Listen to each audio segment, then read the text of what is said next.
What's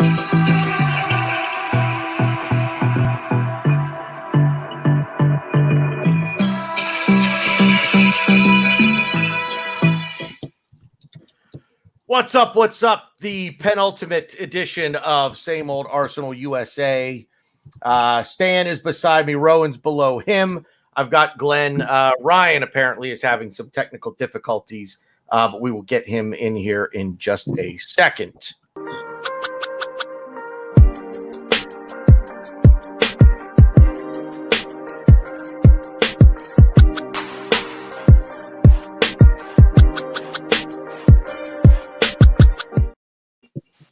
Speaking of power outages, Dan, if I don't do this next bit, our power will go out.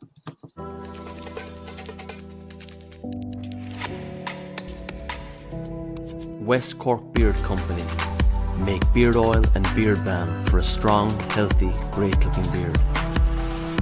Handmade from all natural ingredients in Clonakilty, West Cork. Check out their YouTube channel for beard care tips and advice, or catch them online at westcorkbeardcompany.ie. So, yeah, I got to put out the tweet, Stan. I did just see the message there. I do need to tweet it out. It's been a busy day here. Busy day. So, Stan, I might as well just shout out the chat box now. All right, right, that's it. We're done. Oh, Pepper's there. Pepper's that's there. It. All right, Pepper. That's it. We're done. Yeah. How are you, friend? Yeah, I'm good, thank you. Been a bit crazy over here with like a power outage last night for like several hours, which being a building manager is always a bit of a headache. And I've been flat on my back for all of last week with a bad back. So ups and downs, mate, but glad to be here with all of you. Here. Rohan, back from the tests, the exams, the study exile. Yeah. So how are things? Things are good. I'm happy to be done with the exams that I had. Work is keeping me busy. Went up to Vermont actually over the weekend. Nice. So yeah, I was just like 15 miles from Canada, and it was beautiful out there. So spent the weekend at a lake house there. So nice. Recharged. Yeah. So I have to ask, in your exams, did you happen to use any of my? Quote you? Yeah. Did you quote me at all by chance? Glenn, back joining us now for this is what, the fourth or fifth show in a row now for you, isn't it? Yeah. Don't ask me how I am. I'm married with kids. It's the same damn thing every day. Who are you, Bill Murray in Groundhog Day? Don't drive angry. Don't drive angry.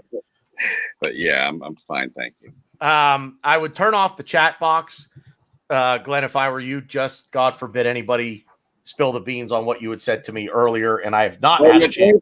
Because then people will do it out of spite, and I never have the comment section on because I have a short attention span. So I fair can't enough. Good call. Because if I do, talk about it, then somebody will eventually, spill the beans, and we don't want that. So, Stan, I'm going to start with you. What's on your mind? I honest to God, like I feel like we're in the doldrums of summer right now. Well, we played a week ago. We had a football match, right, since we last spoke, but it feels like it was ages ago. And it was kind of like elevator music, wasn't it? It was just there in the background. Sort of like just like away, so we could talk about the game if you want. I mean, we scored 3 goals, but I mean, the season's basically up now, probably lucky if we can get to 8th in the table, which is good in a way. I don't want to be in that, what is it, the Europa Conference League? Yeah. I mean, some of the places we were going in the Europa League, hell knows where they'll send us in the Europa Conference League. I mean, you'll have to get loads of vaccinations to some of the places that they probably want to send. Right? Who knows? Who knows? Right? But, well, there's been a few stories as well about, there's going to be a big shuffle soon, with the players, Yeah. So there's quite a bit that we can chew over, I suppose. Yeah, we'll get into it. I guess I'll go through, Rowan and Glenn here, just, kind of what's on your mind here relative to Arsenal and yeah, Rohan, I'll start with you. I mean, we didn't have a show last week, right? So this has got to continue from the Europa League exit, right? Like that was the first game that we played after a last podcast, and which was the last game that really mattered. And I was telling you guys that game, I had an exam at 5 p.m. and this game was at 3 p.m. Eastern. I had an exam at 5 p.m. and didn't study enough. And what did I end up doing? Study? No. I watched that game. Make sure. and I saw and boy, you wish at 4. And you wish you would have just studied. Us get knocked out of the Europa League, and then I wrote that exam for 4 hours. I was in a bad shape. Stan, I caught up with Stan on Arsenal Fan Circle after that, and he can tell you I was devastated. I was broken. So, so that's what's been up. That's what's on my mind. The Premier League games, I watch it to distract myself, but they don't really matter. There's only one thing in mind, that our team is not good enough. And today, Chelsea, who were maybe a point or so ahead of us, our resurgence of form began with beating them on Boxing Day, and they've pretty much secured 3rd place from 10th place. Yeah, they're in the Champions League final, and we're still there. We got knocked out of the Europa League by a manager who used to manage us. That tells us everything we need to know about it. I'll just ask Glenn a second. Glenn, weren't you and I doing a watch-along for that match over with Terry and Diesel? I came in late on that. Yeah, that was awful. And that was awful, Stan, because that's what broke me, guys. The Villarreal, Arteta's performance in both games, his decision-making, and the players, not going to forget the players, Villarreal broke me. I can't think positive anymore. It took me off the fence and to Arteta out. When we played Chelsea a few weeks ago, I watched it because, like Rohan said, you can't not watch it. You just love the club and you just want to watch. You don't want to miss any of it. So I watched the Chelsea game with the worst attitude possible. We're a mid-table team playing spoiler against Chelsea on May 4th. And I was so disgusted. We won the game. I didn't care. I know some people got something out of that. Good for them. West Brom, same thing. No pressure. This team is fine when there's no pressure. That's how I'm. Oh, and the other thing, Xhaka. I got excited a couple days ago because there were some stories that Xhaka and Leno supposedly wanted to leave the club. Okay, Xhaka, I was happy about Leno. I wasn't, but I'm like, I'm not going to believe that, even though all the YouTube channels are putting out this stuff too. So I go to search the story, and it turns out the story is based on sources that know Arsenal sources that are worried Xhaka and Leno might leave. There were no direct quotes from anybody, and I just don't understand why people just read headlines. And look, I'm yelling 10 minutes into the show. That's not a good sign. That's why I've now coined you Angry Glenn. So. Glenn, didn't Leno? I even saw Leno in being quoted saying that he's quite likes it in London. His wife likes it there, and he's happy at Arsenal. But who knows what the future may bring? Didn't sound anything like "fuck it, I'm out of it." Yeah, I know. It's maddening, Stan. It's just like Arsenal fans are so reactive, instead. Don't just read the headline, because the media lies all the time. But this sounds like, Arsenal just ought to be from a football club. We just ought to become an Airbnb. People turn up not to win trophies. They turn up because they like London, right? Yeah.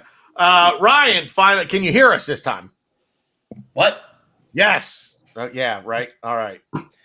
Good stuff. You saw the private message, so keep your fucking mouth shut. For Glenn's sake. Just BG, just so you realize, I honestly believe I'm not going to make it through without hearing it. That I'm just gonna. So when it happens, don't feel bad, because I'm expecting it to happen. If anything happens on my end, Glenn, I will cut out my camera and my mic. That way you don't hear anything. Just to let the people know, because I don't want them to be totally clueless, I'm DVRing a sporting event, and I don't want to know what's happening in it. And that's all I'll say. Because people are probably wondering, what the F are they talking about? So there, I explained. Yes. I won't react, but Megan may be screaming, and she's very emotional with sports, so I can't make any promises for her. Okay, no, please move on from this. Wait, Glenn. So hang on, Ryan. Where's the ball gag that she uses on you? Just go put that on her. Yeah, it's been the wash. It's in the wash. You're bleaching it, I hope. Anyway, Ryan, how are you? Last night. What? Huh? How are you, man? Technical difficulties aside, we're all good. Yeah. That's what happens when you let the lady get a hold of your computer for work purposes. Sure. Blame the woman. Blame the woman. Right. What's on your mind with Arsenal? As it's been been a week since you and I actually did this and chatted, as we kind of impromptu decided to jump on for a little bit last week. But I swear to God, I just read Lone Star Londoner's comment, the ball gag, as the ball gag gang. Maybe. Jesus. Anyway, maybe. What's your just general thoughts right now on Arsenal and football and all that good stuff? I mean, I would like to say I'm probably the most positive of us five, but yeah, it's same shit, different day. I keep flip-flopping back and forth on how I think we should go and how I feel. I mean, I think Arteta is going to come good. Problem is, I don't think we have the time for him to come good. Problem is, I don't know who can we get in, and everyone's throwing names out there. Who's to say they're going to come? There we go. Ball gag media. I like it. So it's a very tricky situation. But end of the day, Arteta's not going anywhere. So I'm trying to keep a calm level head, and I try to look at as many positive stats as I can. Third in the league since Boxing Day, and obviously we are all aware that the league did not start on Boxing Day, but it's progress. I'm not going to say trust the process. I don't believe that. If we could get the right manager in, or if we can get a better manager in, I think we should do it. I just don't see that happening. So I feel like ride the wave, because me screaming Arteta out, me getting all angry, hissy-pissy, not going to do anything. He's staying. He's going to be here. Let's just hope we make some signings. Let's hope we make some moves. It's not all negative. I try to balance it out. If anyone listened to the Arse Bros on Friday, please. I mean, they go a little hard in the paint about it. On one end of the spectrum, I'll leave you guys to imagine which side they're on. But I feel like I can understand both sides. And funny enough, I shout out to Mike Hers. I've been talking to him, and I'm just, the way I've just gone through life, I can never take an extreme side on any opinion, pretty much, because I just think both extremes are just always. I just never agree with extreme. Yeah, and I think that especially with this situation, you have fans calling other fans sheep and burn it to the ground, and then you have fans that are saying, trust the process, but the process isn't doing really anything either, and you have to find. I mean, at least for me, I'm never gonna stop watching, and I know a lot of you. We're like, that's it. And fans too, like, that's it. I'm done. I'm not watching. I can't watch this team until we come good. I just can't. Like, as a fan, I don't care how bad my teams are. It's just not in me. I love Arsenal too much. I'm excited for the game tomorrow against Palace. I am. It's stupid, but I'm excited, and to segue into my beer of the week, it's pretty cool design. I don't know if you guys can see it, but it's a little nugget. It's like a crazy fucking cat. I don't know what the brewing. Oh, Front Porch Brewing, because there's a little nugget of hope, and that is it's a relatively long shot, but we're having the most disastrous season probably ever in our history. Everything's at its worst. We're not doing anything. We seem to can't we can't do anything right to most fans, but we still have a chance to finish in front of the scum. Do you know how crazy that would be? We're in severe lockdown, meltdown, worst season we've ever had, burn it to the ground, but yet we could still finish in front of the scum. So yeah, I'm gonna take joy in that. Yeah, it's what are we? I think we're 4 points back, 2 games left. Yeah. Anything could happen. Anything could happen, you know. And I always go back to the Newcastle game where I think they had to just get a point out of the Newcastle game. That was like 4 years ago. And Newcastle battered them 6-1, and we have our St. Tottenham's Day. So it could happen. So I'm excited, and you know, it's something I want to look forward to. So I'm going to have my little nugget of hope. So cheers, boys. Yeah, I'm at the point where I thought the game was this weekend, and when I learned it was tomorrow, I was like, God damn it, I don't want to watch it tomorrow, but I will. I'm gonna watch it. Yeah, I'm just at that point where I want the season over, and you know, it's all good. It's all well and good what Ryan was saying about finishing ahead of Spurs, but to me, finish ahead of Spurs, somehow miraculously get to 6th place. To me, the wrong manager's in place right now, so it doesn't mean that much to me. Real quick, I do, Glenn, you kind of already hit on it earlier, but Stan, I want to come back to you just real quick. We didn't get a chance to talk after the Europa League exit. So what just overall on that specifically was your, you know, where were your feelings at? Well, after the Europa League?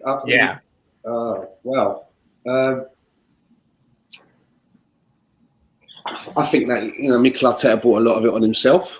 I think a lot of the blame of why we went out has to lay squarely at the manager's feet for me.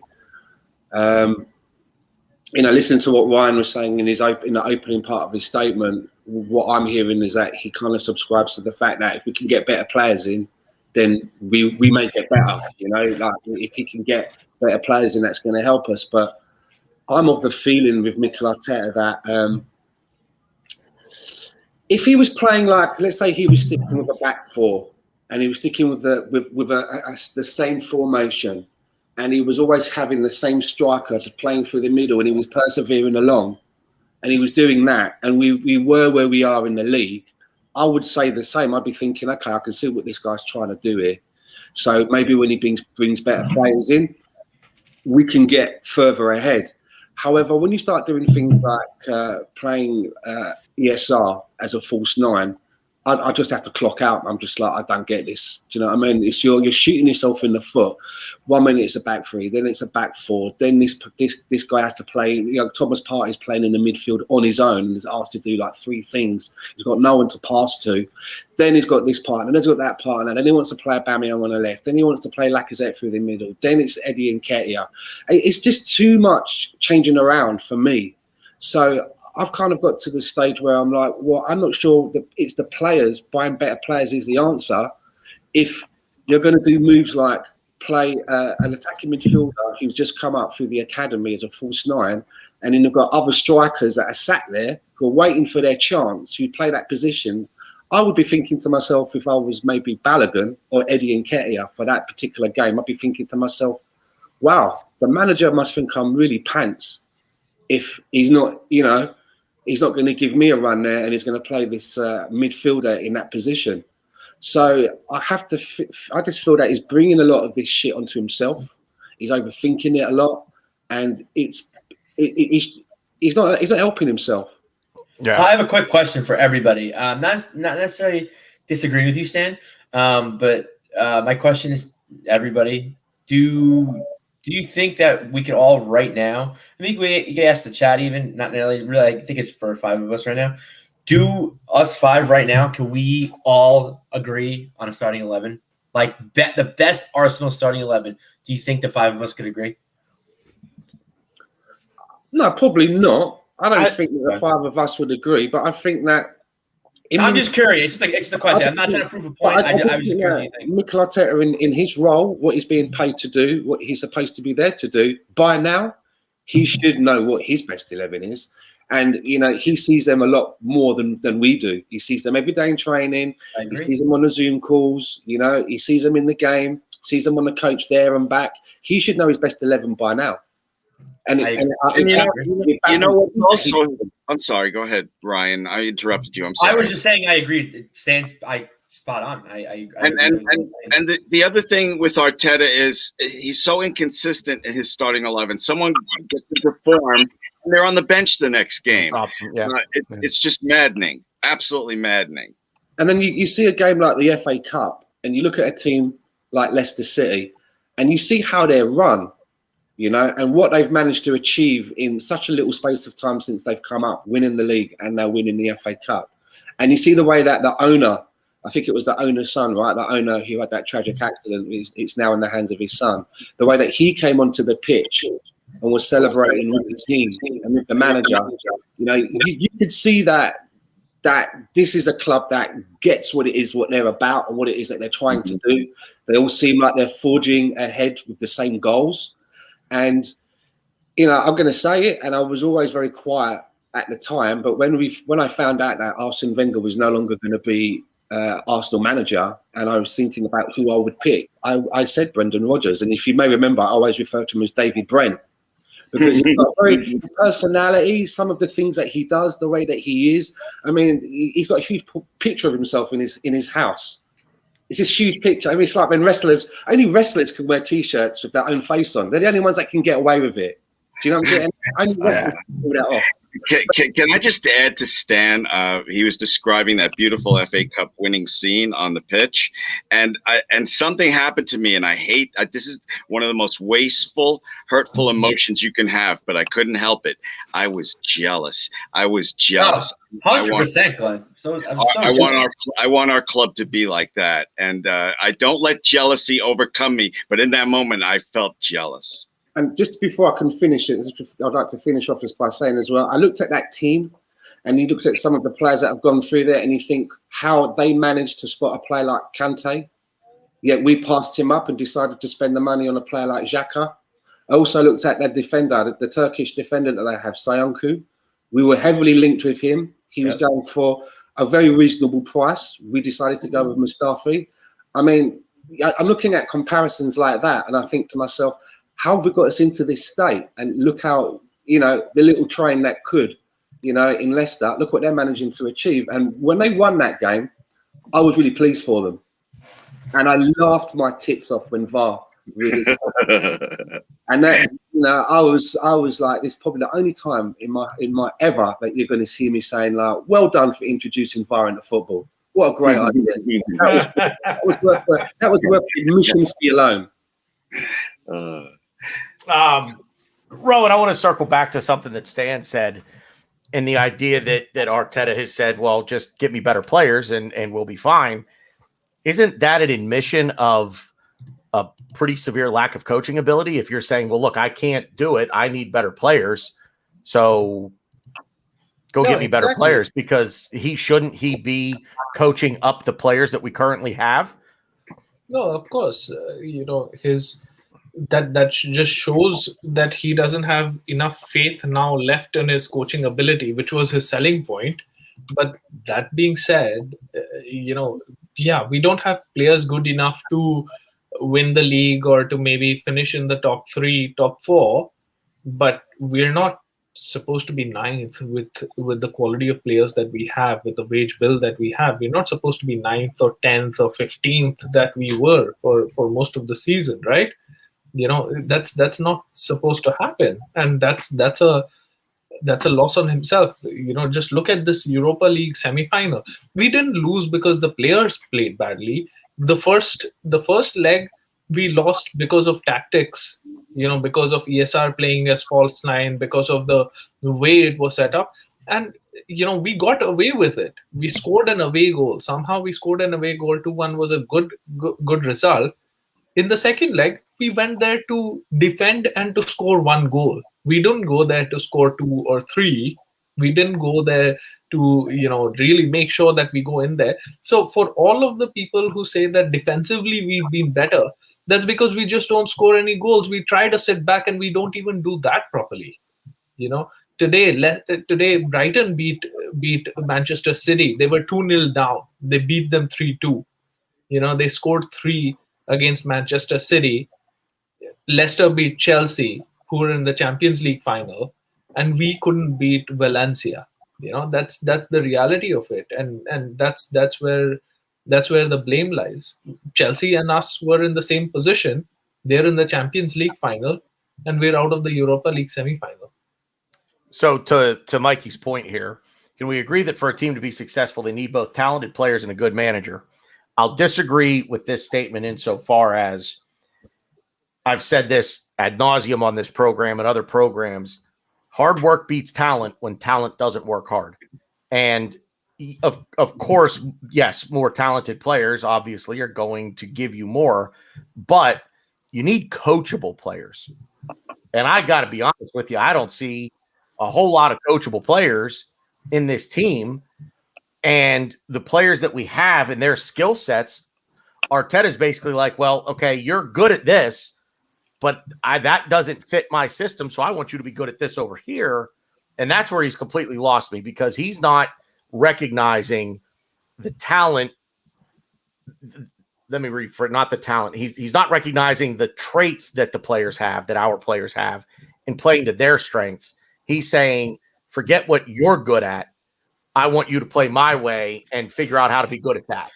But if you're betting in I'm just going to take the other point here. If you're betting in a system and you know you're not going anywhere, and you have on good authority that, like, hey, you're the project, you're the thing that's going to rebuild this, why would you? I'm just giving you another argument. Why would you care? Why would you care if they can't fit the system? It's his system. And a lot of teams like Ajax, I think Barnsley, who may be even coming up to the Premier League, they're clubs that they just say, hey, this is what we want to do. And they bring in managers that say, this is what we're going to do. And that's how they buy players. That's how they hire managers. And I think it's a great system. I think it's a great idea.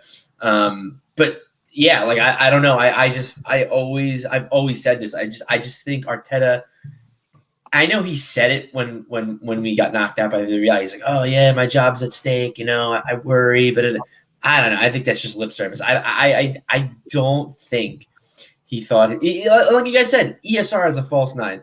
I don't think anybody in their wildest dreams could be like, yeah, this could work. Like this can be like a good idea. And you think like an experienced player like Willian didn't really work with him. It's not going to work with a young guy who he's still learning himself. And you're going to play him as a like that.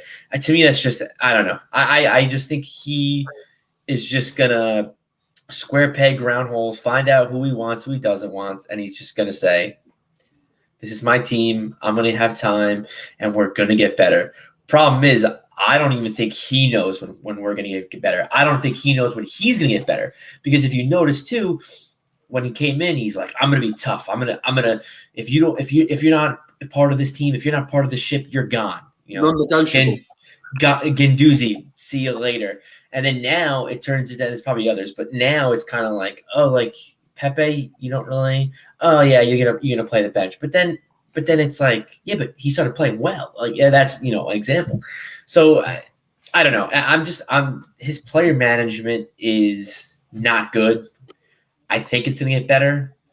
He's a smart guy, but it's growing up, you always, and this is kind of a stretch here, but you're always like, you have like the typical like nerd, the smart guy. He's genius. He can do calculations. He can tell you, he can teach you physics in 5 minutes. But can he talk to a girl? Can he talk to his friends? Can he make plans to go out and just have a beer and just sit and hang out with his friends? I think Arteta, in a way, kind of, he can't just sit down and have a beer with the boys. If he does sit at a bar, right, and his mate goes up to bar to get around him, he probably shouts at his mate and goes, like, if his mate's called like Peter, Peter, no, Peter. Yeah. Like guides him into the bar. Do you know what I mean? All right, real quick. BG, I haven't seen you in a while. Are you on the side of the fence with me now with Arteta out? It certainly sounds like it. 100%. 100%. Yeah, because 100%. Yeah, because we totally agree that he's not getting the most out of these players, and we still don't. It's not working. Okay, I just want to make sure. And he's admitted as much. He said, he came out in a story that came out last week, that he doesn't feel that the players gave him everything, that certain players didn't give him everything they had. Well, that's on you, brother. Part of your job is to make sure that these players are giving you 100%. And if they don't play. And therein lies his problem. The players that weren't giving him 100%, the players that weren't showing up, the players that were, cruising along, collecting the paycheck in the Arsenal retirement community, are the players that he kept relying on and saying, sure, go ahead back out there and go play again. Because as I've been saying all year long. What do you guys think he meant, though? There was one of his interviews recently where he kind of said that there was something else going on behind the scenes that he couldn't really talk about. And I was like, I said to you, like what? What is it?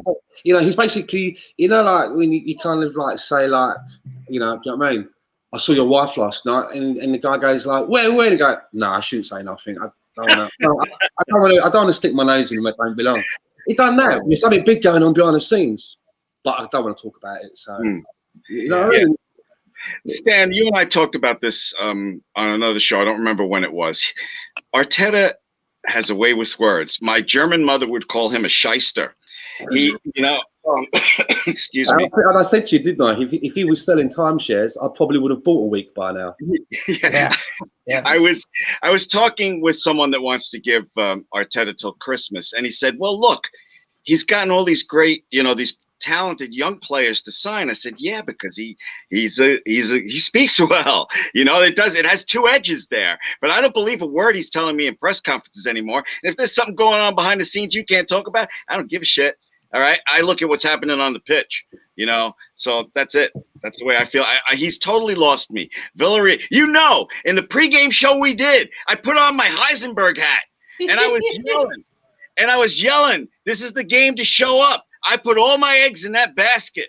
I said, surely the team and the manager will step up and beat this team that we are better than.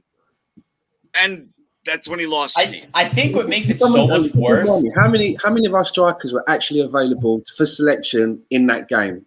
Was Aubameyang missing? No, Aubameyang started.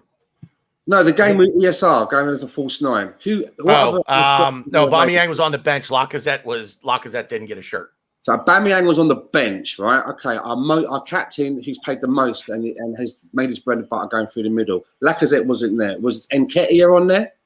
Yeah. Okay, he's Eddie was there. Yeah. Was Balogun? Did we take Balogun? No. Then why?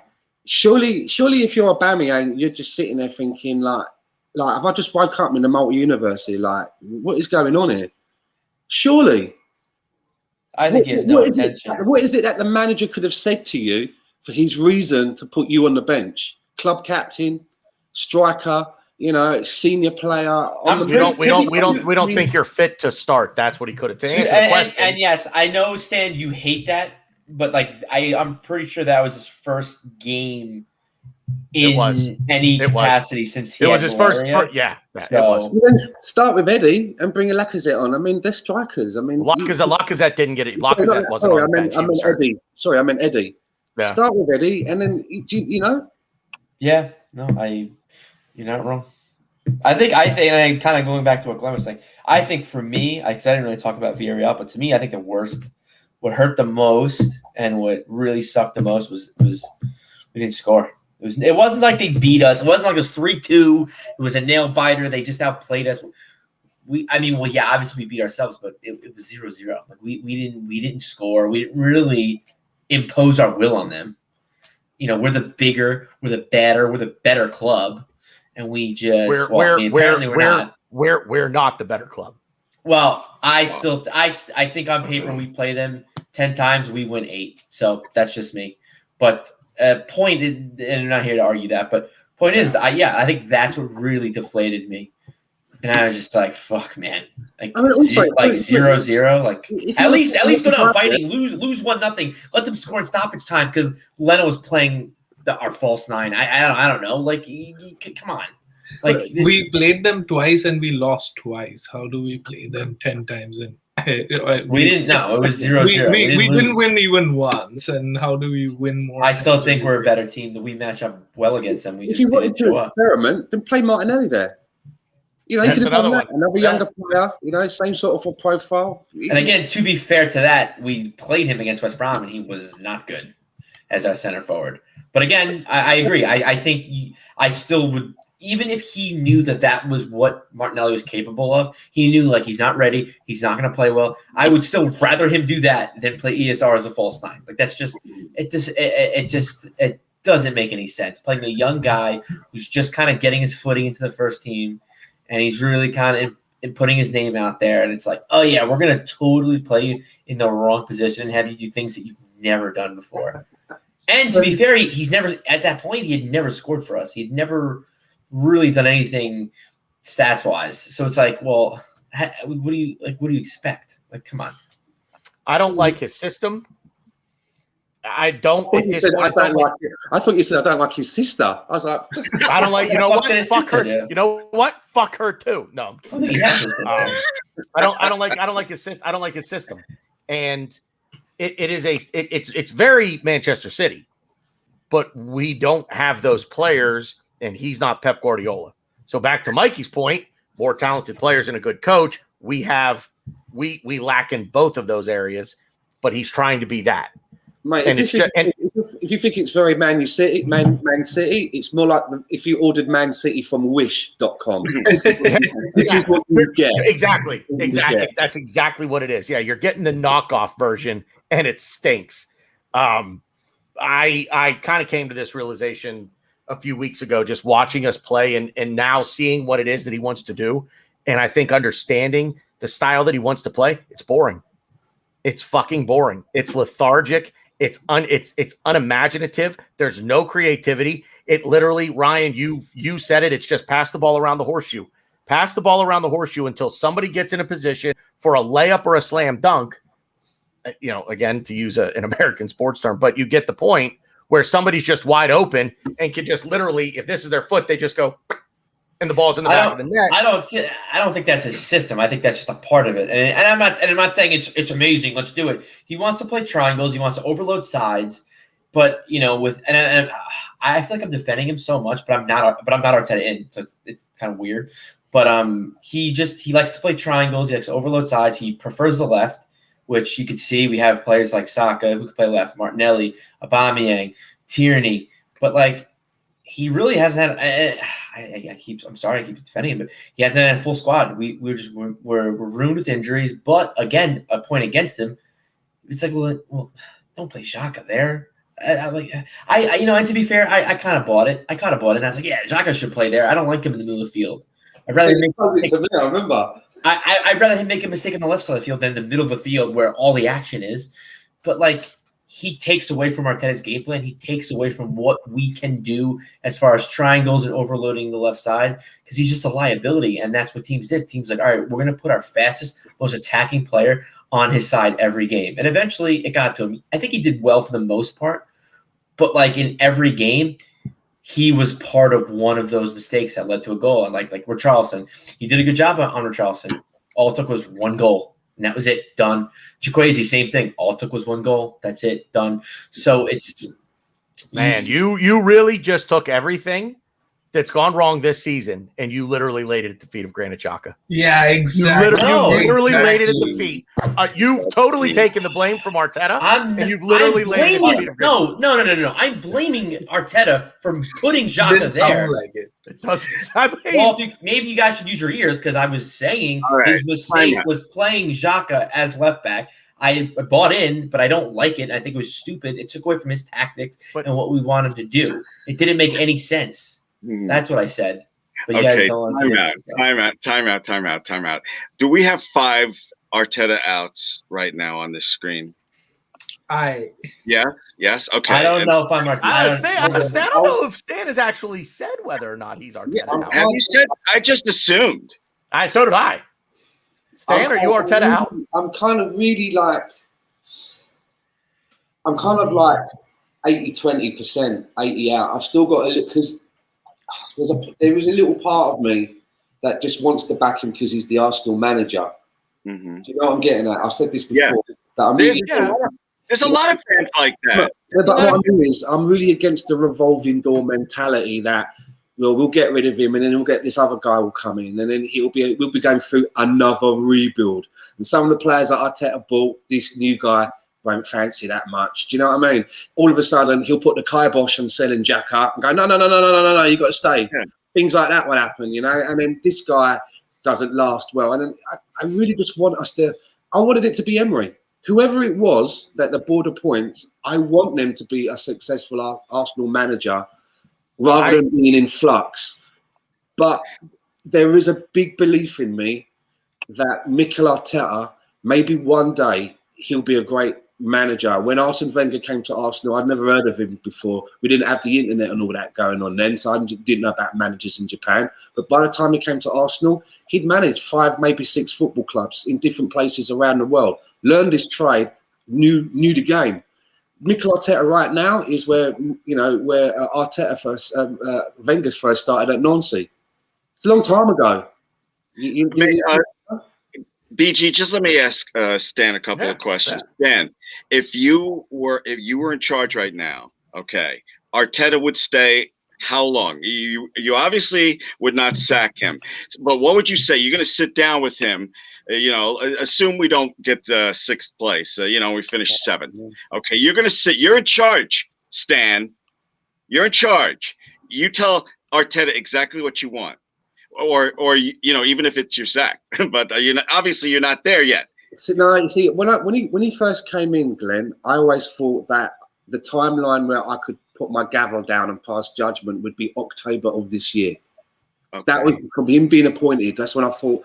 But I'm seriously at a stage now where I think it would be a really big mistake to give him investment this summer, and then 6 to 8 weeks into the season. That there's no change, and then they pull the trigger, because then someone's going to come in and they're going to be working with what I had. It'll be like Tommy Tickle coming in at Chelsea. Oh, Tommy Tickle. Did you just call him Tommy Tickle? Yeah. Oh, Tommy Tickle. It will be the same thing, right? He's working with someone else's tool. So there is a big part of me that's thinking, if you know what? Because of where we are, we're so close to money spending time. Do you know what I mean, Glenn? It's a valid argument. And I was just asking. I didn't want to have a fist fight. I just was asking. That's all. And let me say this, okay? I find it a really difficult one, Glenn, because I really want to give him to that October, but now we might be getting a bit of money now. The story says, is this the guy? I mean, I've looked at some of the money that he spent. How he spent the money. That Willian thing for me is unforgivable. It's unforgivable. Yeah. Extending David Luiz's contract for me is unforgivable. Keeping Xhaka when we had money on the table from Hertha Berlin, for me, it's unforgivable. And I also think that, for me, Lucas Torreira, him not being able to get a tune out of Lucas Torreira, who he speaks the same language as, he couldn't make that kid feel at home and persevere just a little bit more. That disappoints me big time. You sound like you're just a nudge from getting off the fence. Yeah. Let me just say one quick thing, because there's so many things to hate about Twitter, but I absolutely love that I follow people and they follow me, and we disagree on things. And I love to read defense of Arteta on Twitter. Respond to this, and then I'll shut up. Okay. Arsenal has the 3rd best record in the Premier League since January. When you point out, I don't see the progress under Arteta. A lot of times they point out that statistic. It doesn't hold much water for me, but I'd love to hear what you guys think about having the 3rd best record in the Premier League since January. And 3rd best defense in the league too. And I think we're like the 10th best defense in Europe. 10th, 13th, I don't know. We're up there. And I don't see why you're laughing. I think that's good. I think what? It's nobody's laughing. You're making. I heard people laughing. I didn't see people laughing. I heard people. If you was laughing. Okay. If you don't score, you don't win. It's as simple as we don't score. He fixed the defense. I'm not the What best. did he fix? He's just like us sitting back. We were under the cosh against Chelsea for most of the game. Did they we score? won it based on Did they score? They didn't score because Okay. this was the argument that we used to have when we had Wenger, when we used to have all the ball and the possession, and we used to play well, and Chelsea used to score one on the counter, and we were just like, you know what, like we played with all the ball and the possession. Possession doesn't get you shit. Oh, I Right? agree. Like, so here, But now you're arguing that it does mean something. I'm we- confused now. we just scraped it, and using your example, 9 out of 10 times we would have lost that game, right? We would have lost that game, and we would have lost many other games that we were very lucky. I don't agree with that. That's fair. I gracefully disagree. With the third best defense in the league, I don't. But let's also not get it twisted against Chelsea. We didn't win that game. Chelsea lost it. Yeah, I agree. Chelsea lost that game. We didn't win that game. We didn't get our goal because of a chance that we created. We weren't even pressing Jorginho when he just turned around and he almost put the ball in his own net. Literally almost. I mean, I actually saw people blaming what is it, Kepa. I actually saw people on Twitter blaming him. Well, because they don't know. But Tuchel was like, he's supposed to he could do that. You were blaming him for the goal. I mean, I'm people think goalie's got to be in the net. It's like dumbfounded there. But regardless of that, he did, I think, fix our defense. We are better. We're more organized defensively than we've been in a few years now. But the problem is that he has sacrificed scoring in the name of just don't let the other team score, and somehow we'll figure it out from there. That's not a plan. Because we could take positive from the fact that we didn't concede at home against Valencia, but what did that do for us? Got us knocked out of the Europa League.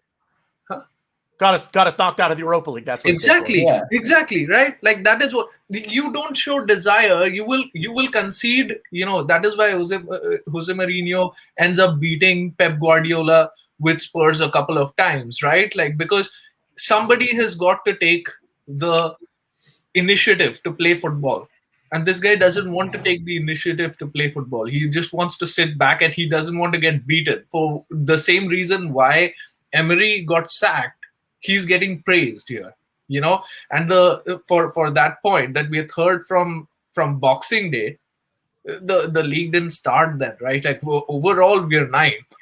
Last season we finished 8th. The resurgence was not because he masterminded that. It's because some kids came out of the blue and saved us. There have been so many games where we've been lucky. Just off the top of my head, where we just like Leeds, we drew 1-1 to Leeds away. We should have lost that game, or 0-0 or something. We should have lost that game. There's so many games that we should have lost, actually. And there's a few games that we should have won too. Which Let's one? not forget. I don't think there were any. Luis got sent off. We should have Wolves, and then there was another game around the same time. We got screwed by VAR again. We're the most unlucky team in the Premier League. And again, I hate this. I'm not Arteta in. I'm not really out either. I'm kind of would stand on this. My balls are kind of hanging on the chain links. They kind of hurt, but Jesus, man. I'm in pain. I'm in agony because 1 minute I'm talking to Mike Hers and I'm like, oh yeah, I could do this. We could do this with Arteta. And then 1 minute I'm talking to other people and I'm like, no, like we don't have time. We can't wait for this guy to come good. We just can't. And the player management to me is a big deal. His stubbornness to me is a big deal. Yeah, can he correct stubbornness? Can he correct player management? Yes, but we're a team that's rebuilding. Player management to me, in my opinion, is everything. It's mostly everything.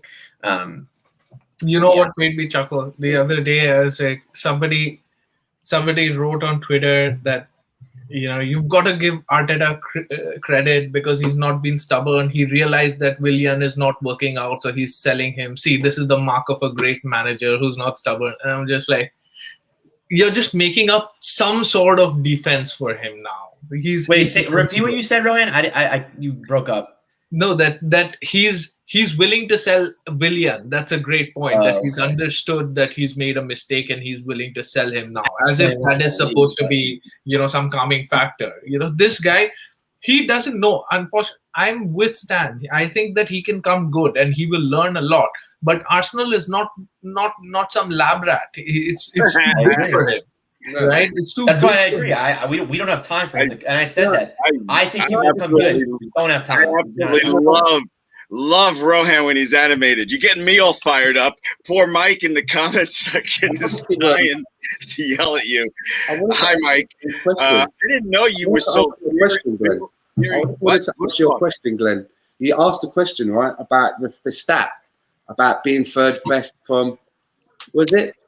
And I'm so glad you asked that question. And that's why I was laughing for so long, because I just think it's the most fucking ridiculous stat, the most wankiest stat that I have. It's almost like pre-assists.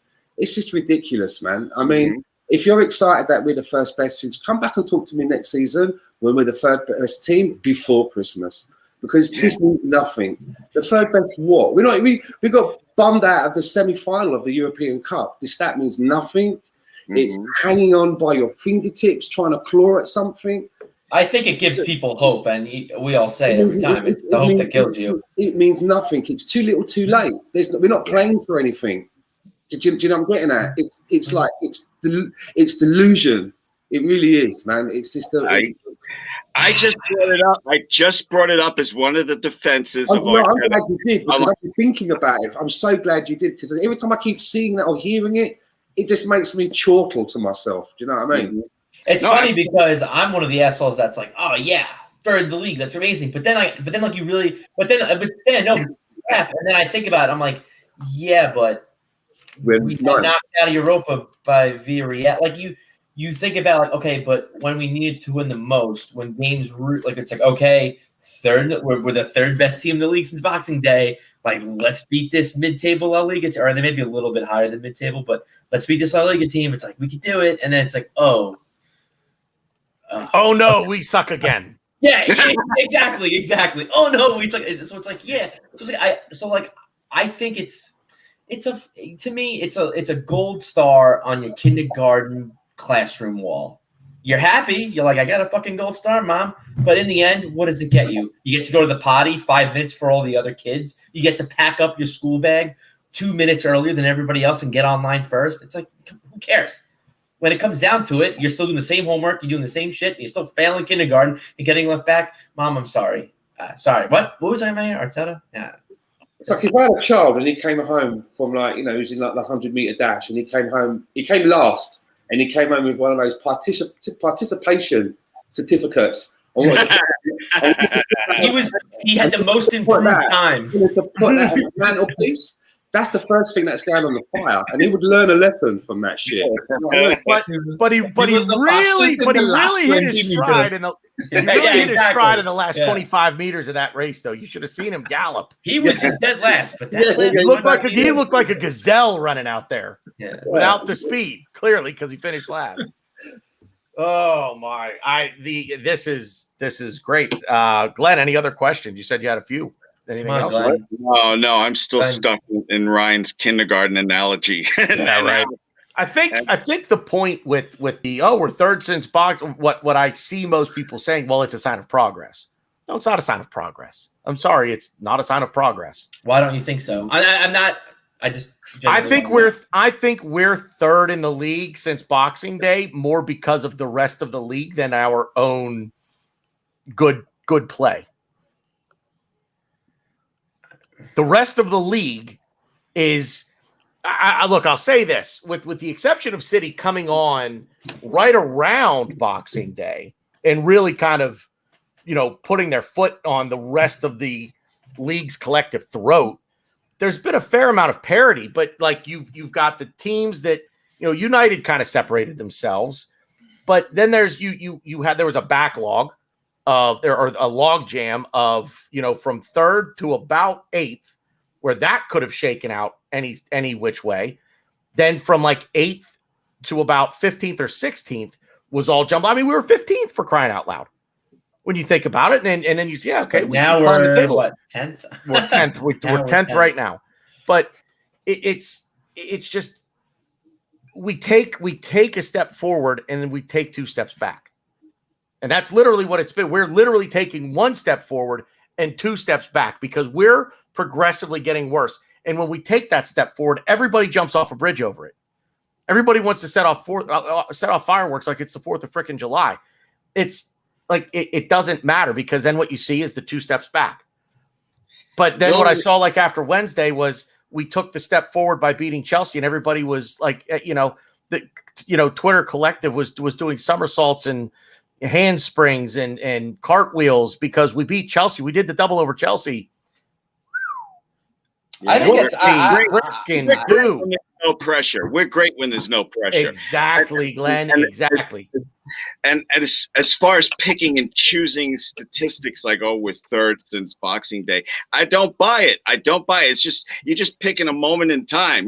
If you watch a bad movie, but there's 5 minutes that's cool in it, it's not a good movie at the end. You know what I mean?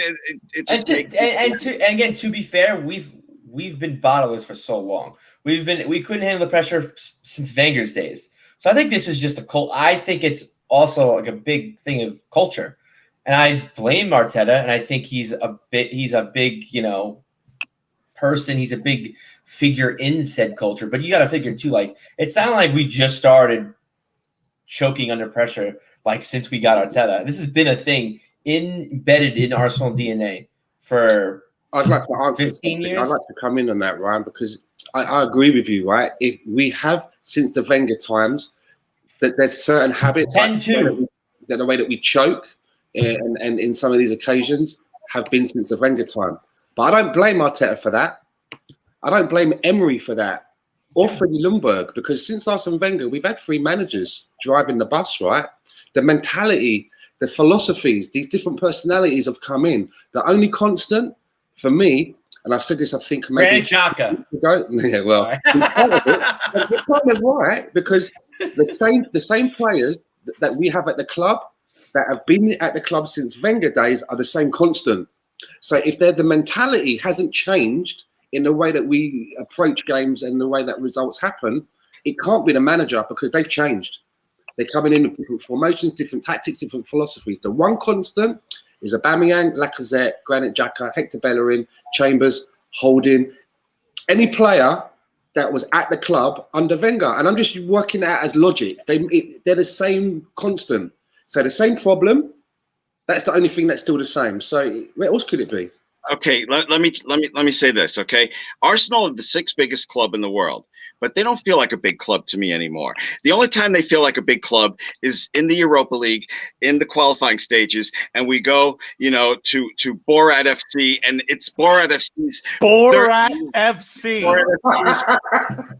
Borat FC's biggest game in 30 years because Arsenal's there. That's the only time I feel like a big club with them. Today, 3rd place played 4th place, Leicester and Chelsea. A big bare-knuckle brawls, pretty damn good game. I'm sick of Arsenal not being in these kind of games late in the season. I'm just sick of it. Villarreal broke me. Arteta, get the F out. Let's get some experience in there. All due respect. All due respect. Chelsea 1-0, not 2. Borat FC. I just want to say, very nice. Very nice. Very nice. But I also feel as well, I mean, I look back at Unai Emery, and yeah, I've done a little bit of rib tickling and a little bit of ridiculing. But, sometimes hindsight can be a wondrous thing. And I do honestly think that he was hounded out of the club, that the board never probably supported him like he did. He went in there with a profile of a player that he wanted, a left winger, even said that he'd spoken to the player, Zaha. The player was interested, and the board sat, they listened. And when he got up in the morning and opened his door to pick up the milk from his doorstep, what was sat on the doorstep with the milk? Nicolas Pepe. A completely different player, plays in a different position. And you know what? The way that he defeated us, he wasn't cocky about it either. And I kind of think that it's a bit embarrassing that the manager that we didn't put any stock in has come back to us and he's given us he's dumped us out of Europe. And again, if I was the owner, like Glenn said, and I was looking at all of this, I'd be thinking to myself, we might have pulled a bit of a Rickett here. Do you know what I mean? Yeah, no, I agree with that. You know, in hindsight, now that time has passed, I think that he did not get a good deal either. And the players did not help. No. Not only did he lose the dressing room, they were making fun of his accent, and that really pisses me off. Sniggering and training and stuff like that, you know? Yeah, so you know, so that gets me too. Unai Emery, if he came to my house tomorrow, I'd be like, hey, I owe you an apology, dude. You know, because the players did it. An apology, but keep away from my wife because he's a bit of a shagger, isn't he? Yeah. Manager. No comment. So yeah, I'm with you there too, Stan. I think the problem too is I think when Wenger left, we wanted to hire Arteta. Arteta wasn't ready. Arteta, I think he came out, or it's been said he rejected us when we wanted to hire him. So I was like, you know what? Let's just get a manager that can win us Europa League, get us in the Champions League. You know, we don't have to make it official. We don't have to be boyfriend and girlfriend on Facebook. We could just, you know, be friends with benefits and wait till Arteta's ready and bring him in and support him 100%. That's how I feel, and I agree. I don't know if I would apologize to Emery because I wasn't a fan of him in the beginning. I'm just not a fan of his football. I just didn't think he was the right fit for us. But to me, I think we just hired him. It's like, all right, we're coming off the rebound. We had a rough breakup with Wenger, you know, a long relationship. You know, you hire him. Yeah, you can maybe get me a car, help me out a little bit through these trying times. And then as soon as the hot girl at the bar is ready to go, Emery, see you later. I'm bringing home Arteta. Granted, Arteta's not the hot girl at the bar. Well, she is the hot girl at the bar. But when you wake up the next morning, which I'm sure a lot of us have had this happen, yeah. You're like, what? Are you doing analogies on top of analogies? You lost me. Yeah. He's like, Arteta's not the hot girl at the bar. Wait, Arteta is the hot girl at the bar. And then, she is. But then when you wake up, it's like, oh, fuck. You're watching her get out of bed in the morning and watching her tuck it back between her legs. And you're like, what? Sheena was a man. That's too long, Stan. Slapping your ass. Sheena was a man. More like Gino, but yeah, oh my god. Yeah. Rohan, jump in. I know you had some comments. Go ahead. For all of these third from Christmas, we've also lost the most number of games in our Premier League season ever. We've lost for the double against Chelsea. We've also Burnley has done a double on us. There's the least number of goals that we've scored in a Premier League season for I don't know how many years. This is also Everton has beaten us for the first time at home since like 1995 or something. There's plenty of stats that are there, which are we're still third best since Christmas. That's a stat as well, right? Number 3. Yeah, that's stat. That's why they say, right? There's lies, there are damned lies, and there are stats. So you take stats of, in the last 10 minutes, we've not conceded even once because we concede 5 like fucking before that. Nobody wants to score against that.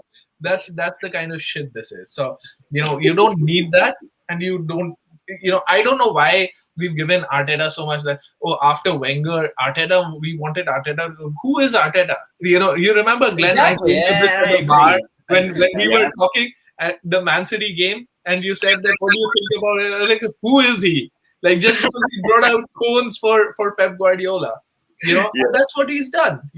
He was there for 3 seasons, and they didn't do shit. He's out of there, and they reached the Champions League final. Think about that. Right? Maybe he's the guy who was stopping them with his let's play ESR as false line shit.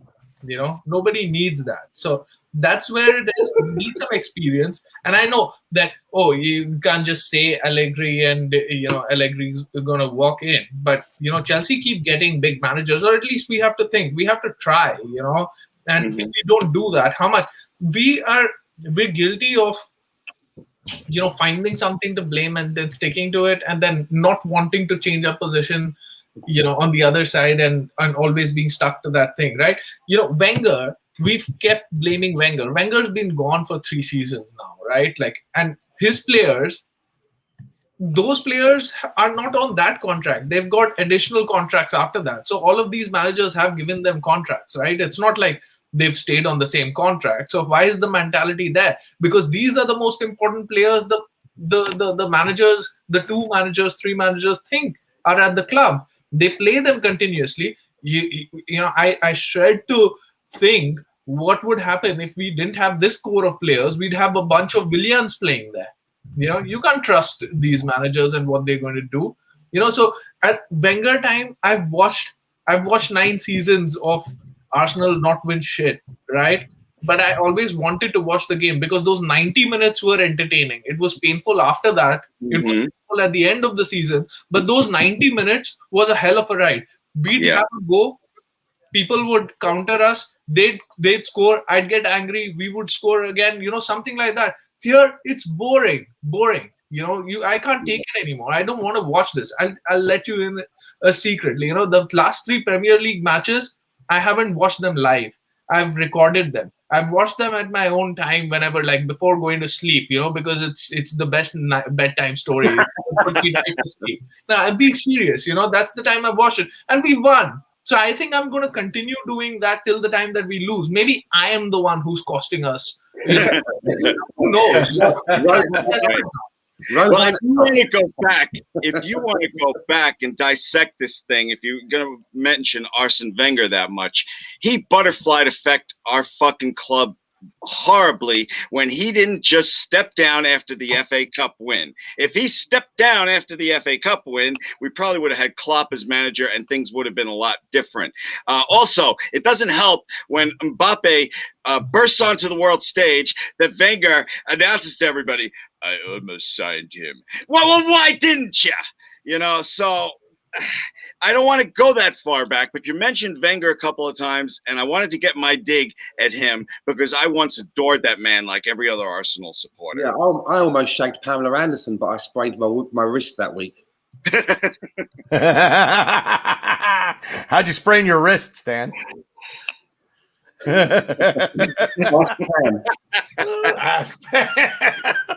Oh my. Thomas Morgan actually asked a good question here a little earlier. I'm going to scroll here.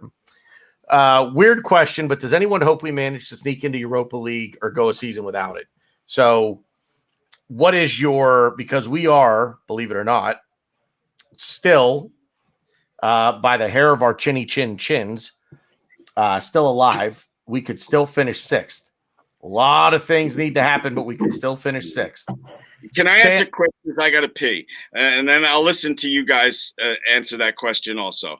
I'll never root against Arsenal to not do, to be better. You know what I mean? It's like, I think we would be better off not in the Europa League, but I'm not going to root against that. That's all I'll say. I'll be able to hear you guys, but I really got to go. Go ahead. Don't forget to shake, Glenn. Don't forget to mute yourself. We don't want to hear the tinkling. Yeah. Stan. I'm one of these that I subscribe to. When I hear people that say stuff like, oh, yeah, a year out of Europe would do us good like it did Chelsea and Liverpool. Chelsea and Liverpool, they're only out of Europe for 1 season. They have a little trip step and they're back in. When was the last time I was in the Champions League? It's like, oh, we shouldn't be in the Champions League because you never get out of the group stages. Now in the Europa League, it's like, oh, I hate football on a Thursday. You have to watch it on a Sunday. We have to travel off to Borough FC and all that. And now it's like, well, what next? So we just say, you know what? We can't win the Premier League. Why don't we play? Oh, let's play in the Championship. Maybe that's where it's like. When does it end? For me, I want to be in as many competitions in a season as possible. You know why? I get to watch more Arsenal. And okay, I know it's painful at the moment, and we're losing. And I'm like Rohan. Don't get me wrong. There's matches that start here in Vancouver on a Sunday. Sometimes it's 4:30. Sometimes it's like 8:30. And I'm not ruining my Sundays anymore, getting up that early because I can't get back to sleep afterwards. So I do what Rohan does. I get up reasonable time and I watch it. If the match is on from 10 onwards, I'll watch it live. But I want to watch Arsenal as many times in the season as I can. And by not being in the Europa, for me, that's diluting it down a bit. And I also think that you think, okay, maybe being out of Europa will be good for 1 season. But what if it ain't for 1 season? What if it's the end of that season, we don't get to Europe again? what kind of players do you think that we're going to be attracting? And I know that, you know, somebody said earlier that we're the 6th biggest club in the world.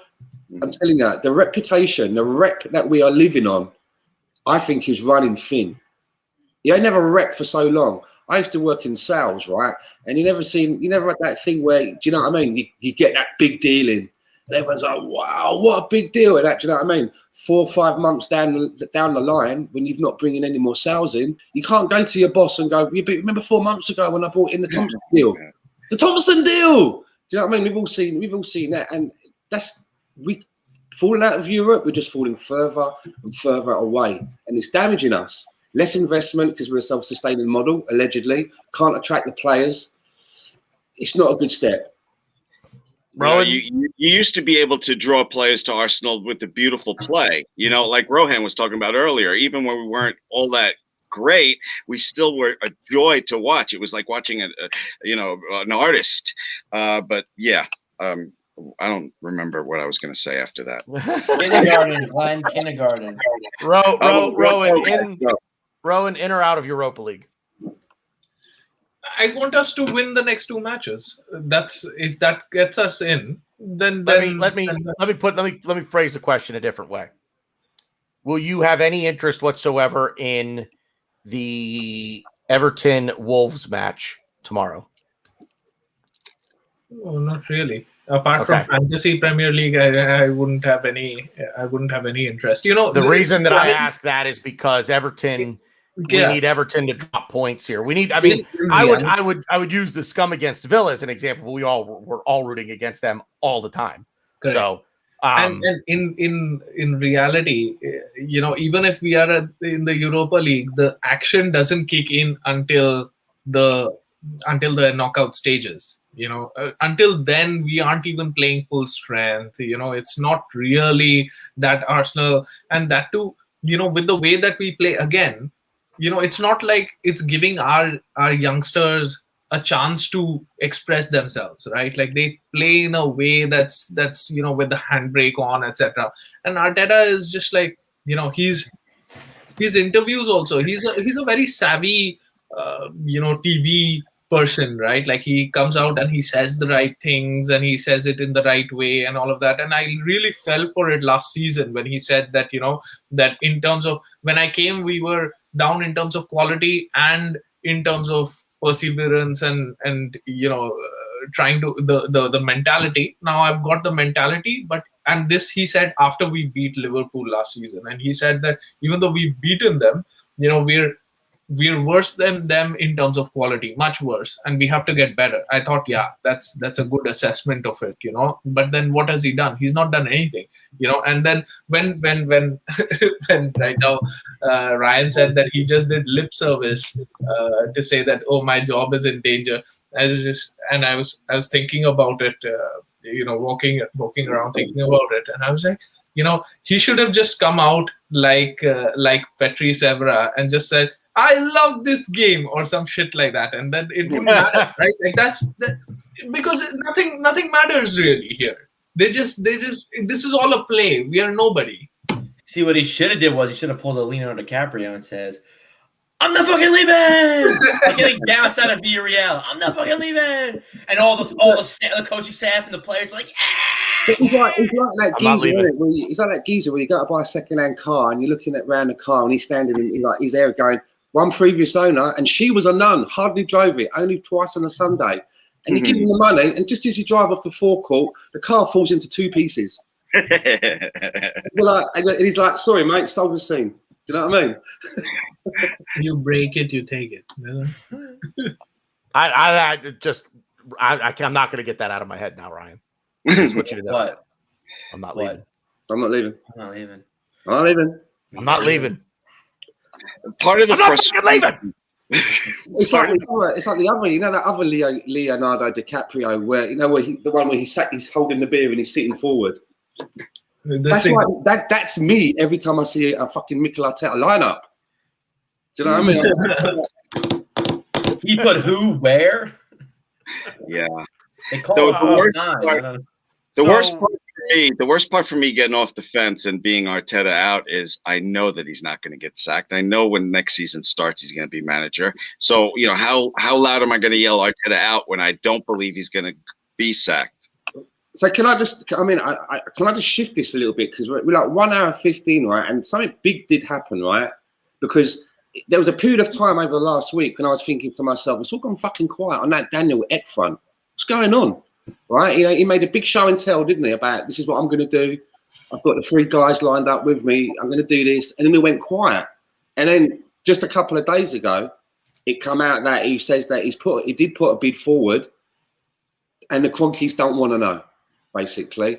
And the one quote that I took away from the Cronkies was, we don't need the money. That was the one quote I took away from that.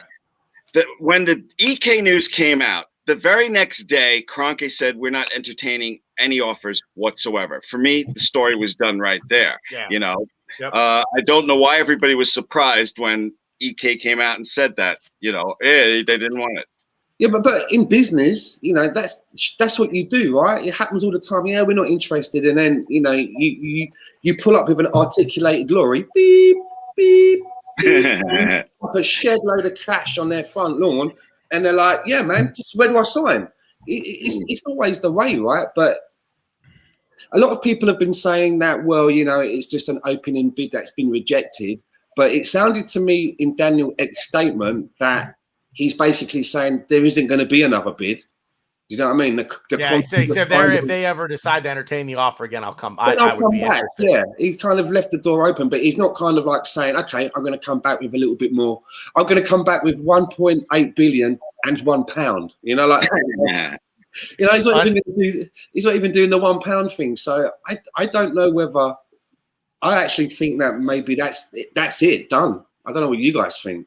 I think is that your money doesn't mean anything to Kroenke. He has enough money to live 1,000 lives. So to me, it's it's like we're like a possession to him. We're like some luxury yacht, that he gives a shit about a couple days a year. That's the way there's no selling a piece of there's something you own if you have a reason for loving it or wanting it. It doesn't matter. How much money do the Kroenkes have? He's a billionaire. Anybody related to him doesn't need to work a day of their lives. All right. So money is not going to make him protests, which I hope keep happening because Arsenal fans get distracted so easily.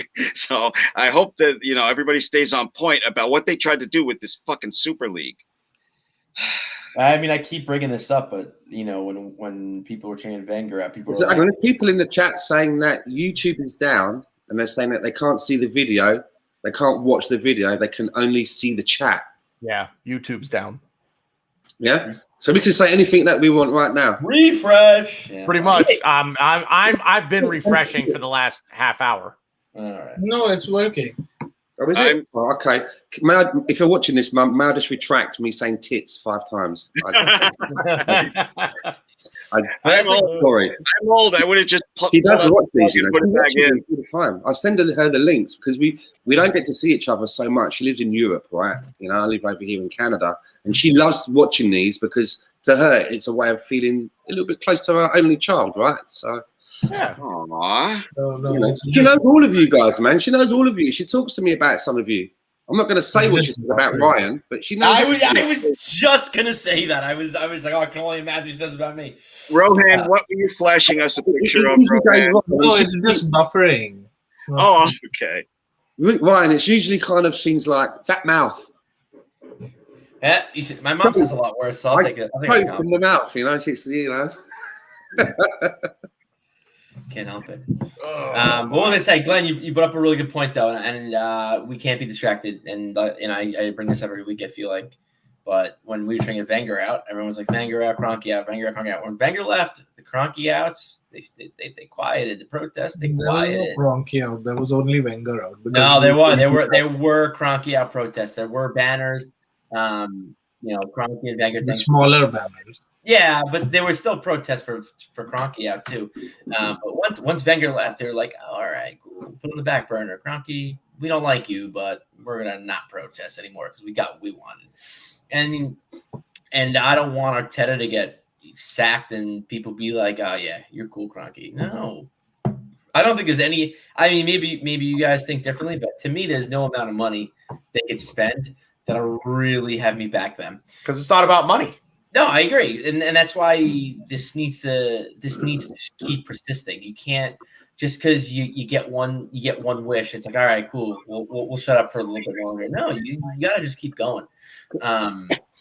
He's like, you know what he's like? He's like a Mormon when they could marry as many women as they want, and Arsenal's like his fourth wife. He barely pays attention to. Mormons can do that. Mormons can do that. Oh, they used to. I don't know. I'm converting. I'm converting. I'm gonna look into this. Knew that was coming. One's enough for me, thank you. It's too much for me. Yeah. But seriously, yeah, Kroenke doesn't get it. You know, if he goes out and does a BG and gets Mbappe for Arsenal, you know, like you did in FIFA, you know, I still would want him out. But he does a what? Oh. Dude, when you said BG, I immediately thought ball gag. I was like, that doesn't really make sense. Fair play. If you think about it, it does. Yeah, it does. It does a little bit. He's got this egg guy has got some publicity what he wanted. These guys are not selling. If you are going to go in and pay just the market price, it's not going to someone who doesn't want to sell. They're not going to sell. You have to pay over the odds if you really want to buy it. But this guy doesn't have that much net worth himself. You know, whatever he is. This was nothing more than a publicity stunt to drive shit for Spotify. Yeah. That's all it was. And again, he was never buying the club. And again, you know that with his offer, right? Like because people like Vieira and people like Thierry Henry, who came out on Sky Sports and he said that he was backing him in the bid, etc. You know, all of those people, they must have known that what is the, you know, if these are things that we talk about, that 1.8 billion was never going to be acceptable. You know, what did they not ask? Do you have a second offer, a third offer? What's your fallback position, etc.? That's how negotiations work, right? Like that's how any negotiation works. And what they didn't have anything. Kroenke bought Arsenal for 1 billion, 1.8 billion. It's not a bad return. Not when the club's worth more than 2. Is that what the club's really? Is the club's worth more than 2? $2.1 billion according to Forbes. Say again, it's worth $2.1 billion according to Forbes. And if somebody does not want to sell, then you have to pay them over the odds anyway. Yeah. It would have taken at least a $3 million bid, in my opinion, to get them to even listen. He came in with a bid that he knew would be rejected out of hand. And the fact that he said, you know, the way that, okay, well, they're not interested in selling. So if they ever change their position on that, I would be interested in having a conversation. That tells you all you need to know right there. This was nothing more than a publicity stunt, and it fucking worked. Because if you go back when the story broke that he was interested in trying to put together a bid to buy Arsenal, Spotify premium subscriptions skyrocketed. Because Arsenal fans are like lambs to the slaughter, man. Like, oh, well, let me go get my Spotify premium subscription now, and I'll help fund the cause. So listen, I think YouTube's down. It's not working. Yeah, YouTube is completely shit at this point. So if people play this back, will they get the buffering, or will they actually get what we're saying? I hope they get everything we're saying. I would imagine that's the way it works. Because we're basically like dead air now. So I'm going to drop a quick joke, right? So I rang up. What is it? What's the joke again? What is it again? That was it. I rang up Domino's last night and I ordered a Crusty Supreme. They sent me Diana Ross.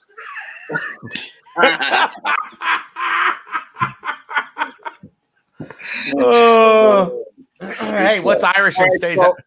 What's Irish and stays out all night? Having our own private conversation. Nobody can see or hear us right now. I don't think so. I think they're all in the chat, but I don't think they're. I just went to YouTube on my phone, man, and it's just like, yeah. Isn't this going on like Periscope, Twitch, other places too? It's on Twitch, so people can watch on Twitch, but Twitch. Yeah, there's one person watching on Twitch, and it's probably me. So, yeah, some people are still here. See, come on, give a little faith. Okay. Hey, I didn't get to tell you my joke. Right. What's Irish and stays out all night? Patio furniture. I don't get it. Of course you don't fucking get it. And you're the Mick of the bunch. I got it. One of my good friends, his name is Patrick O'Brien. That's kind of funny. Patty O. Yeah, and here's another one for you. If Timo Werner had shot 2-pack, he'd be 46 today. I heard that. Yeah. Oh my god. Anyway. So did you know that Chuck Norris doesn't teabag women? He potato sacks them. You guys realize, like, this is filming right now. So it's like when YouTube comes back up, it's going to be up there, right? Yeah, I'm good with it. It's in the blooper reel, man, on the DVD. They love that. Right? Yeah. These are the outtakes. Oh, okay. So, we've done Daniel Ek then. That's happening. So what else is happening? David Luiz is leaving. The players that are leaving. That's it. David Luiz is supposed to be leaving. I'm not going to lie to you. I'm going to be like David Luiz here in a little bit because I'm going to be taking off shortly. So, but I mean, you guys could stay on. The show, the everything's open. You guys can stay up. So no. Like, I got a game that I'm DVRing that I can't believe I didn't hear the score of. And what do you got? Is anybody excited about tomorrow's game? I'm not. I am. I'll tell you this, and I'll be at work. I'll be at work in the afternoon, so I'll have the game on the TV. No, actually, I won't because it's on Peacock. So never mind. Mm-hmm. Depending on other results, I could be excited because if other results break our way, then the weekend means a lot. I will answer Thomas Morgan's question from earlier about being in Europa League versus the year off. And I'm going to take this opportunity to kind of get in my last thought because there's just one thing on my mind. But I am very much in the boat with Stan. I just, as painful as it might be sometimes, I look forward to watching us play. I look forward to the game. I don't necessarily look forward to watching us play, but I look forward to the match. And I want as many games as possible. Because the more we play, the more successful we are, obviously. We keep going further and further in different competitions. And I've said before, I'm selfish that way. I just want to watch. I just want there to be a game to look forward to. The fear is that without Europa League, we've seen the decline now, Champions League to Europa League now for the last 4 or 5 years. Falling out of Europa League now means that we're a mediocre club. We're a mid-table club, and that's the worst possible thing to be. It's the worst thing to be in American sports. It's the worst thing to be in this sport because of the way that it's set up, and I'll tell you why I say that. The owners are going to look at it and say, okay, well, you finished middle of the pack. You finished mid-table. Well, be better as a coach and coach these players up. We don't need to spend money to get you a better player. You, the coach, need to be doing the job. So they pass the buck to the coach and say, you need to be doing a better job. So they don't invest, especially this ownership group. They don't invest because, well, we're not that far off the pace. So that's it. Being mid-table, especially Arsenal Football Club, are the absolute worst thing we could be. I'd almost rather see us finish 17th, one spot outside here's why. Because I think if you're that bad, I think it would force ownership's hand to do something drastic. That's the reasoning. Now, stupid as it sounds, I don't want to finish 10th. I really don't. I don't want to finish 10th. Either give me top 6 or give me 14th or 15th. Because 14th, 15th, it could force ownership's hand to do something drastic. Finishing 10th, they're just like, ho hum, you're better than this, make them better. You see what I mean? Yeah, I do, but I could, even if it meant the Cronkies would sell, I could not deal with it being 17th in the Premier League table. I'm sorry. That's a very macro way of looking at it, because in the micro, theoretically I would be saying that I would want us to be losing. I don't want us to lose. No, I didn't. I don't want us to. But if we're going to be bad, then fucking be bad. Be bad. Being mediocre is the absolute worst thing in the world to be. You're neither hot nor you're cold, so I will spew you from my mouth to give you some scripture, for crying out loud. But seriously, it's the absolute worst. And it's the worst here because we have an ownership group that don't want to dig into their own pockets to begin with. They want the solutions to come from within. They want the coach to coach these guys up and make them better. And if you're 10th, you're like, well, you're not that bad. You're not that far off. So go do a better job. We're not going to make any changes because we think we have enough here. Whereas if you're 15th, 16th, 17th, now it becomes whoa, holy shit. Like there is a realistic possibility that we could have gotten relegated this year. We need some major, major changes here. And maybe that wakes them up to invest. It'll suck. I don't like the idea of it, but if you're going to be bad, be all the way fucking bad, man. Just okay. I understand now what you were saying, but to me, this Arsenal team is an experienced manager and a big summer transfer window away from being a top 4 contender. That's my personal opinion, and that's why I just want the season to be over with. I don't give a shit about the Europa League, and if we get in, fine, great, whatever. More Arsenal games, like Stan said, but I don't think we are that far off. I do not think we are that far off. With a veteran manager this season, I think we would be contending for at least top 6. In a realistic way where people are chasing us, not where we're hoping to have this one draw and these 2 lose, but then the next day, no, we would be the ones being chased. We should be the one. This team isn't great. It's not anywhere near what we want, but they're not this bad. And that falls on Arteta. Here. Go ahead. That's somebody. I heard thought somebody was going to jump in there. Anyone? No, I wouldn't want Ramsey back because then he would just get totally ozled. Look at all that money he's making. We lived through that already. Are we talking about this? What Conwis is saying here about Ramsey? Yeah, I thought that's what you. I'm one of those people that when a player kind of leaves, I'm never really into them coming back. But the thing is about Aaron Ramsey, he's a player that I actually trust. I trust Aaron Ramsey. What I mean by that is when it turned out, when Emery came in as the manager and the club made a decision, not Emery, the club made a decision that they couldn't agree on the contract. And there was only like a gap between club and player of maybe 20 grand. Not a lot of money when you talk about football in terms, right? And they couldn't agree to it. Obviously, Emery, not knowing the player, he thought, well, this player's going to be on his way out. Maybe I can't rely on him. I'm a new manager in the job. I want to do well. Is this guy's heart in it? And when he had to call on Ramsey, what did Ramsey do? He gave him 100%. He gave him 100%. And you could see how Emery was impressed by Ramsey and started incorporating him as part of the team and until he went. He became quite a fixture. A great player for me. Has a great technique of the way that he scores goals. That season where he was scoring and scoring and scoring. I was at the point where I was saying, we need to build around this guy because if you've got a midfielder that can produce goals like that, it's a rarity. He was almost getting to like Frank Lampard levels. I'm getting that. You know what I'm saying? However, the one thing that worries me a little bit is that, we know that he has had a bad history with his injuries.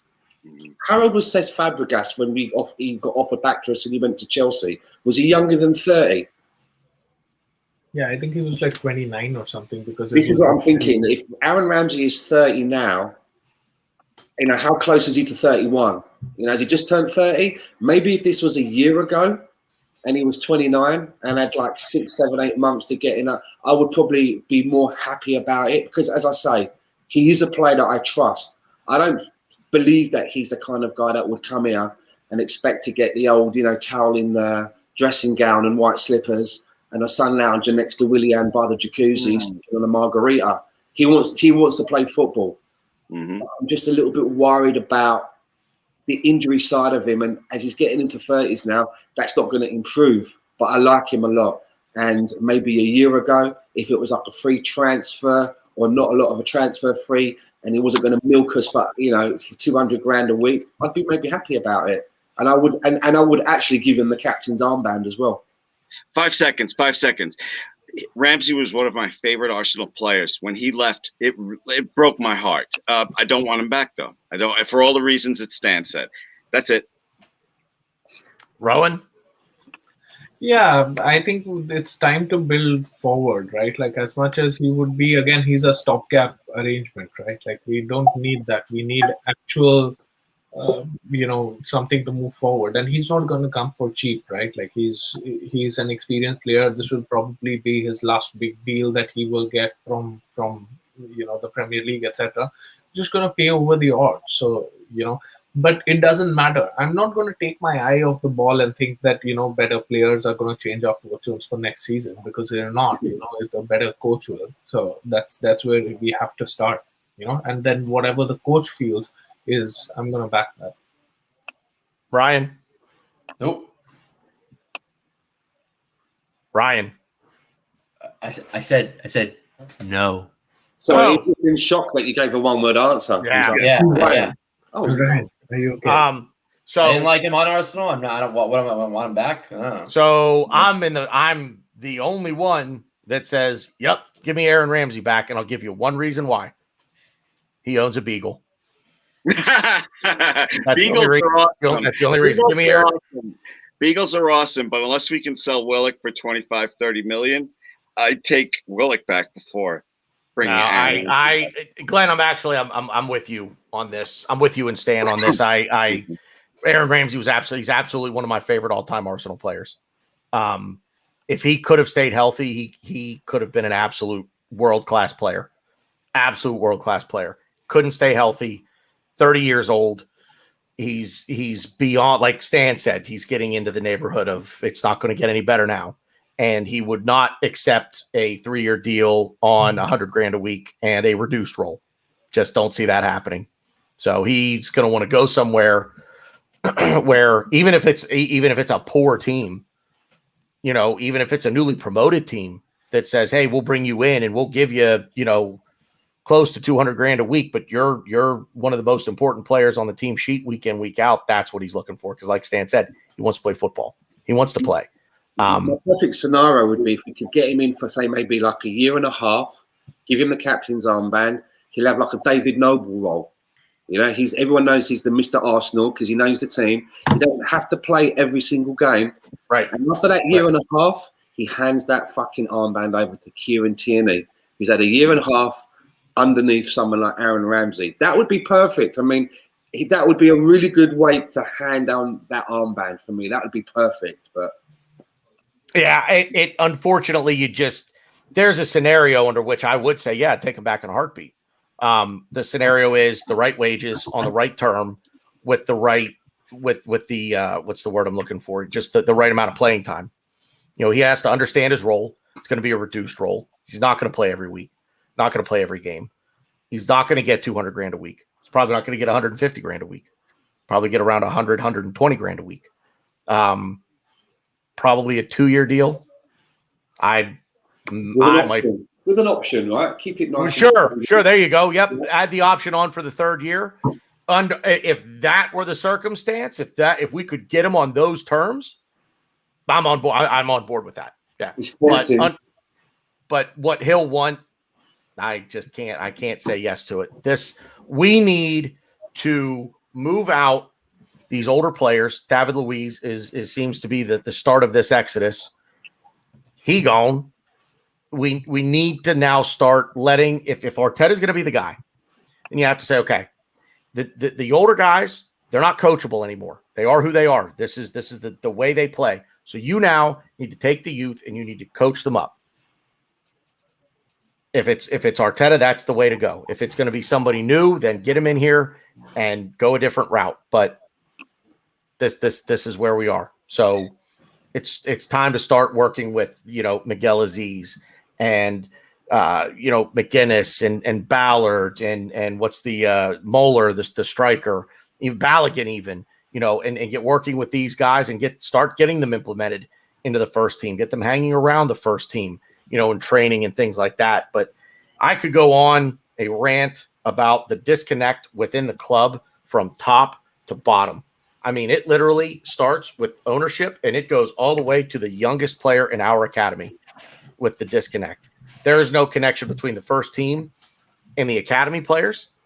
There's no connection between the first team and the academy period, let alone the players. They play one way and the first team plays another. Tell me how that makes sense. Didn't used to be like that, did it? No. It flowed, right? When Wenger, the teams below the first team played in the same style, and you kind of, they were looking for players that could slot into other players when they weren't available. I didn't realise that the youth team don't play the same system. Well, what is the system that Arteta plays? They probably can't play the system because the youth coach doesn't know what the fuck the system is. The way that this club do their business, it baffles me because it just seems like they're trying to reinvent the wheel. I see it like it doesn't have to be this difficult. It really doesn't. And all you needn't look any further than Leicester. They're right now, and it's funny to say, but they're the standard bearer on how to run a football club. You don't want to throw a shit ton of money at the problem. I just had this vision of Mikel Arteta walking into the Dragon's Den, and all the investors sat there and he's going, "This is the wheel," and they're like Peter Jones is like, "But it's fucking square." Right. Yeah. The spokes are on the outside. How does that work? Yeah. I have a question for you guys, or I guess which would you rather? I feel like I know your answer, Stan, but I'm going to ask you can answer too. So would you rather have Arteta stay manager and the summer transfer window? We spend the rumored budget of was it 150 million? Is that what it is? 200. So no. Whatever, 200 million. He spends it, or we fire him today, we sack him. Team stays the exact same, but you have your dream manager, whoever you want. I don't care if they're playing. I don't care if they're a manager of a team right now. You get the manager in, but you're keeping Xhaka, keeping Willian, you're keeping everybody. You're not bringing anybody in. You're not letting anybody go. Luis is gone because we know he's gone. But yeah, cheeky little sod. What are you guys picking? Man. That's a cheeky one, man. That's for me. I'll go first because it's easy for me. I think the closest scenario to success, because you let us spend money in the summer, is keeping Arteta and spending money. So you're asking me would I rather one or the other? Keeping Arteta. So because I think we are closer than you guys might realize to being a top 4 contender. We have to spend money, of course, in the summer. And so, yeah, that's my scenario. Why am I still talking? Arteta. I think a dream manager, if I brought in my dream manager, whoever it may be, would definitely be able to get more out of the current squad, and we would be higher up the table. And then once he did that, the board would then hopefully give him the funds because he's proven himself. So I think I would go for that option. I would go for my dream manager, whoever that is. Do you know what I mean? And go with that scenario. Yeah. Even though I'd have to watch another season of and David Luiz. Wow. Coming on here every week. I did not think you were going to pick that choice then. Okay. Yeah.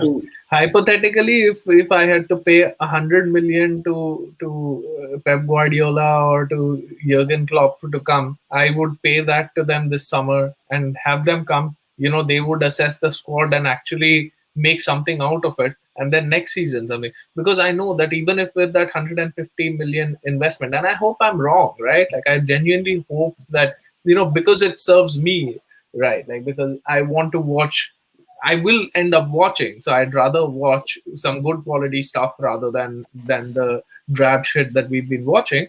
But, there would be some guarantee that the season after we're going to do much better. But there's no guarantee of that. You make a good point, Rohan. If we got a transfer kit of 150 to 200 million, then I would think if I was the owner, maybe I would think to myself, okay, I'm going to take 15 million of that and allocate that to a top manager, because that's what it would cost you to bring in someone like a Brendan Rodgers. You're in double figures. $5 million, maybe a bit less. Sarri, he's on 4 million euros. So if you got a budget of 150 million or 200, it would be wise to take 15 of that and use that to get a manager who's on maybe 12, 13, 14, 15 million. And again, I will say like a Brendan Rodgers, or as some people out there like a Conte. I think Ryan's big on a Conte. You'd be in the same ballpark of what you'd be paying the wages. So isn't that a wise use of the funds? I think it would be. Yeah. Well, you guys almost swayed me there. I'm going to stick with my answer though. This is the marshmallow test, right? Like you know about the marshmallow test, right? Like the kids are given smaller gratification. Like you sit for 1 minute and then you're gonna get a marshmallow. Every 1 minute that you sit, you're gonna. But if you sit for 15 minutes straight, you're not gonna get anything for 15 minutes. But at the end of it, you're gonna get like a chocolate bar or something, right? And they, like most of the kids, they choose that marshmallow because it's right in front of them, right? But they have shown over the years that the person who waits for 15 minutes in that stage is much more successful later in life because they don't look for instant gratification. This is a proven social sciences experiment. So it's a brilliant psychology. It's so funny because I think misses tonight. Stop nagging me for a minute, I'll give you a marshmallow. Stop nagging me for 15 minutes, you get the whole bag. It's so funny you say that because I think getting instant gratification is firing Arteta. I think the opposite. I think keeping him is the long. But the thing is, I can't. As a club, we can't wait. That's just glutton for punishment, man. Just keep it. I agree. I think as a club, would you take that then, Ryan? The question that you said, what would you do in that situation? I'm keeping Arteta and I'm spending that money, 100%. Not even a question. What, you're keeping Arteta and spending the money on players? Yeah, we need better players. Our players are terrible. Since we signed Xhaka, our best. I feel bad. I keep deflating him, but he's a constant. Look at this question then, right? Look at the teams that are above us in the league at the moment. Any one of them. Look at the managers that are managing those teams. Could any of those managers, if they were managing this Arsenal squad, have us in a better position, maybe in Europe? Or do you think none of them could? None of them could. They're all fucking rubbish. Because of Arteta, I definitely believe because of Arteta, we have dropped more points than if we had an experienced manager in there. Definitely. Think of all the players who went into good form and then were suddenly benched. Think of all his odd starting 11s. Think of him waiting till the 75th minute to try to change a game. No. I mean, mind-boggling that not just that in the second game against Villarreal did we go in with a negative tactic and we tried to play that way, but Aubameyang hit the post twice. He hit the post just before he was subbed off. Why would you take him off? What was that about? And then in 90 plus 3 minutes, when there's like 15 seconds left, we are passing it around. Not like playing the ball into the box. Alisson came and scored the other game week, right? Like they could have settled for 1 point. They didn't. They won that game. This was a must-win game for us. There was no point. Even if we lost 1-0, it's not like we would have dropped any points. We would have been in the same position, but we didn't go for it. And that was clearly the manager. That's what this manager does. So, it's, just sticking with him is going to get you the same result. That's the definition of madness. Not with different players. In my opinion. But you should, Ryan. You should be the biggest critic of Arteta then, because he has made Xhaka so important in the team. He plays when Xhaka. Now when we have other players for midfield, we've signed Partey. We've got other players there. He still finds a way to play Xhaka. Saka has done very well in left back. He has signed Cedric. He gave Cedric the contract.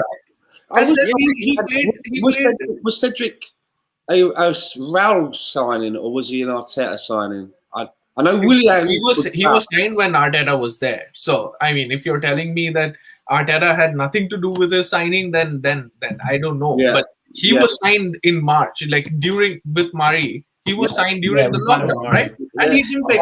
The last game that we played against Chelsea, we had 3 right backs on the bench.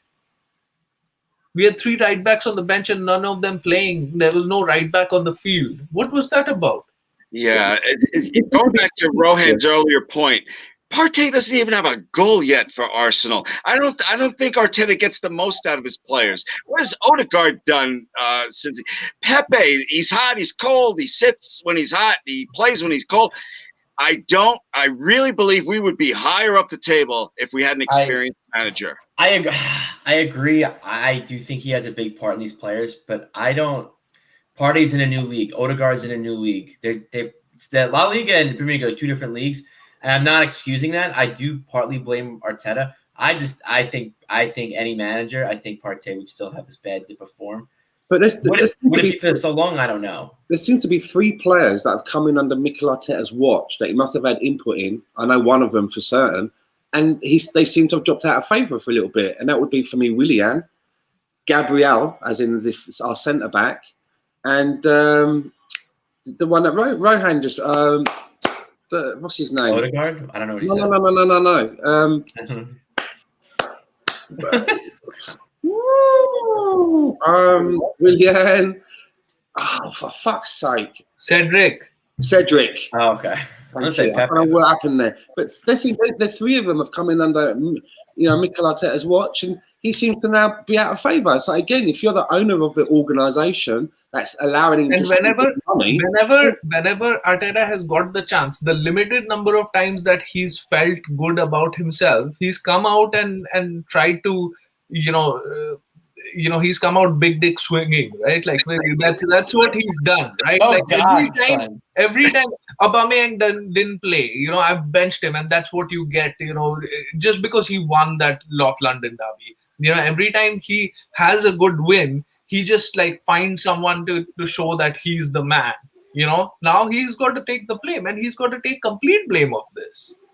I think not just lip service. That's not required. We've given him enough time, man. He's been here for a season and a half, and we've regressed.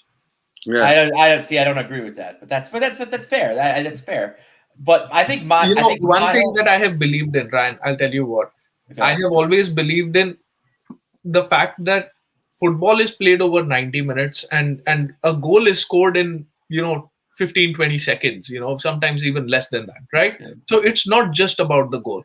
The game is not enjoyable to watch right now. 90 minutes are not enjoyable right now. That is my problem with Arteta. It's not just the fact that we are down in the league and we are losing matches. It's the way that we play. I just can't accept it. And that's fair. That's totally fair. Going back to his press conferences, it reminds me of one of my favourite jokes, as we've told a few jokes tonight. And this is one of my favourite jokes, right? 2 lobsters walk into a bar, and the barman says, "What? Lobsters? Mate, get out your band." And the lobsters go, "Why? We've just walked in. We've not done anything." He goes, "Yeah, you're all right now, but once you get a few drinks inside, you start giving it all that." That's Mikel Arteta. It's just all that. And I'm just kind of looking for it.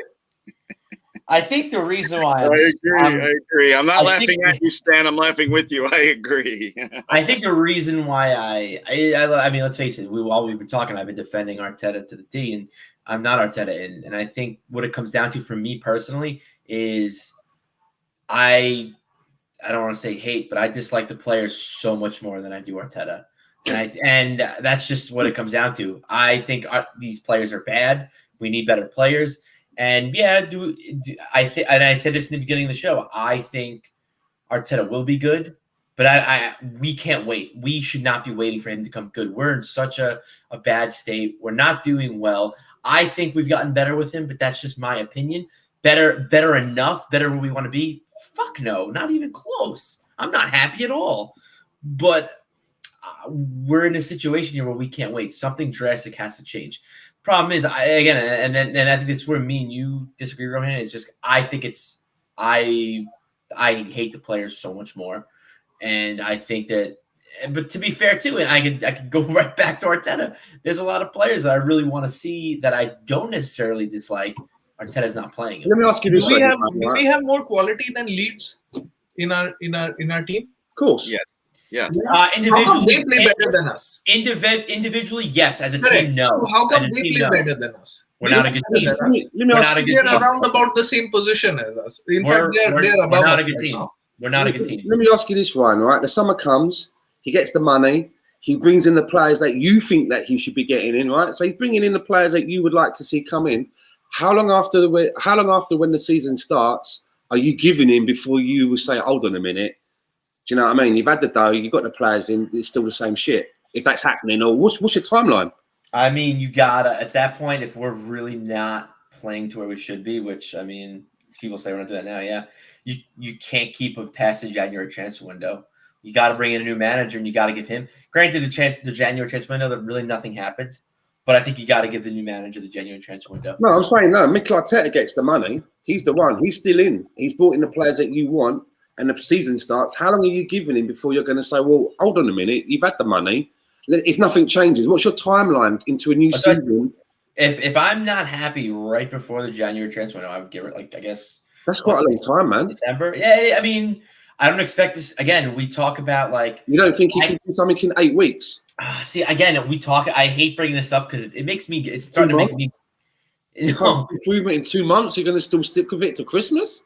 The signings that we're apparently supposed to be making, and we're supposed to apparently be doing this big squad overhaul. We're not going to be a good team in the first couple weeks. I wouldn't expect us to be good in the first couple months.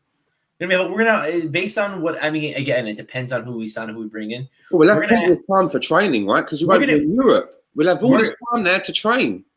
So, dude, I'm telling you, when the Premier League starts, we're going to be Khloe Kardashian. We're going to be barely recognizable.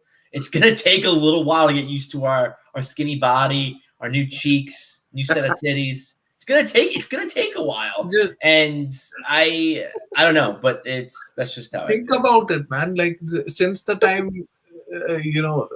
Thomas Tuchel has taken over at Chelsea, they played almost every midweek as well, right? He's had no. They have way better players than we do. They have way better team than us. But would you have said that before December or when they lost against us on Boxing Day with a defense like Christensen, Rudiger, Zuma, and Thiago Silva, that they were going to be as good as they are? They've beaten Atletico Madrid over 2 legs. They beat Real Madrid over 2 legs. They've beaten City twice. They've beaten Liverpool a couple of times already. To be fair, you're gonna laugh me around. They haven't impressed me. Experienced manager. That's what happens, right? Frank Lampard got given a piece of the kingdom, right? Okay, they had that little bit of a transfer where they couldn't do anything, but just before that, they managed to bring about 2 or 3 players in. So he wasn't quite naked in that first season. And then the next season, what did he get? They gave him 200 million. Yeah, go out and sign whoever you want, Frank. Do you know what I mean? Here's the keys, mate. Do what you want. He brought in Timo Werner, all these other players, Kai Havertz for 80 million. It wasn't happening. It wasn't happening. They brought in old Tommy Tickle from PSG. He's got the same players. He's not added anything. It's just an experienced manager. And now, all right, we all laughed at them. They've had a few hurdles. But from where they were under Frank to where they are under Tommy Tickle and fighting now for a Champions League final, that has to, for me, that's another sign of it's not about the money. It's not about the money you give to a person. It's about it's a team of people. We've seen it happen at Real Madrid where they've had teams of Galacticos. Every position is a big name and the manager's a great manager, but the fit's not right. And they fall at the last hurdle. This is hurdle. And this brings me all the way back round to where we started at the beginning of the show about Leicester. Look at when Leicester won the league. Look at, Wes Morgan in defence. I mean, this was not a glitzy, glamorous team. It was a team, though, that functioned. Everybody knew their job. They all knew what they had to do and function as a team. And we don't have that. We've got better players. Yeah. But they're not being. I've said this. We don't play well as a team. We've never played well as a team. If you say that Arteta is the project and that's why he doesn't give a shit and that's why he does whatever he does, then I would hate it. Like, if I were you, I would hate him more than I hate him now, because he's put himself ahead of the club, right? He will not change because he thinks I don't agree with that. I'm putting his system ahead of the players. I agree with that. No, but at the end of it, who's losing out? It's the fans who are losing out. It's the club that is losing out, right? He's not put it against ahead of the players. He's put in the short time, yes. Long time, I don't think so. I don't agree with that. Long time, no. But why not? This is what has happened, right? And it's not like he's been here for 5 seconds, right? Like he's been here for a long time. This is the thing. Come on, this is the problem, Ryan. This is the problem with us Arsenal fans, that we just give so much leeway. A season and a half is not enough for us. If Thomas Tuchel had taken over for us and he hadn't been good, people would have just said that, oh, it's because he hasn't had time to work with them on the training field. He's not had time here. He's not had time there. Look at him. He's come in. He's got them to the Champions League final.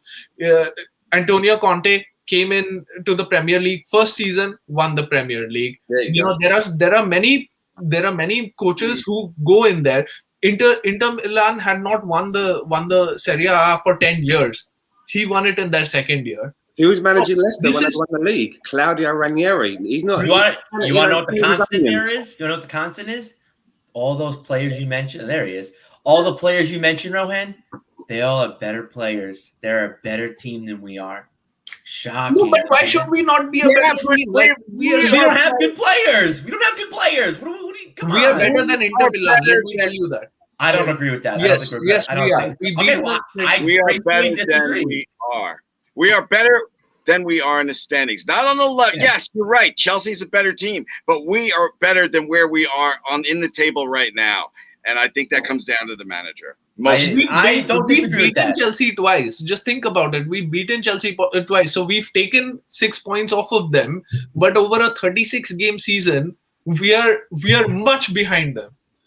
Just take away 6 points from we've taken 6 points from them. Just think about it. They're still miles ahead of us. Just like Leicester when they won the league. Do you remember when we beat them with the Danny Rice? We were the only team to beat them. We still couldn't get to that little bit. And I know you don't want to hear this. Season for me as an Arsenal supporter, I'd have to say that season where Leicester won the league for me is one of the biggest seasons where you blew it for me. We had it all. Some of the big clubs were going through their changes. It was open for us. And we totally blew that one right out of the water. Yeah. We were a consistent striker away from winning the league that year. Exactly. And that's what happened against Chelsea this game also. It was Giroud being Giroud that they lost the game, right? That was one good piece of thing that I took away from the game, because other than that they were all over us. But they didn't score, so there's that. We won 3 points. Baby. So then you're saying that we are playing better in so many games, and that's your defense. But as soon as I say that we've not played well, but we won the game that they didn't score, like what? You can't have it both ways, right? No, I think we're getting better. Is it to my liking? At what? No. At what? Because we are getting better because we had no wins for 2 months between November and December. Like, is that the basis for saying that we are getting better? We've got 55 points. Okay. Yeah. We have 13 losses. Again, I still think we're getting better. I think we're compared better to than what? Compared to where Emery left us. Let's keep the band really small. We've not improved since the last manager that we had. So what? I think so. I think so. I think we've improved since Emery left. Better in the league. I think as a team that's just my opinion. To a final. We didn't even get to the final. Because we choke under pressure. We can't, like Glenn says, we can't handle the pressure. But again, I chalk it up. Who's that? Who sets the tone? Who sets the tone? The main man. I'm not this. I don't get this. I'm not upset in. All I'm saying is and you weren't here for this, Tanner, but all I'm saying is I'm not a huge Arteta guy. I'm more leaning out than in, but I don't consider myself either or. But I hate the players more than I do the manager.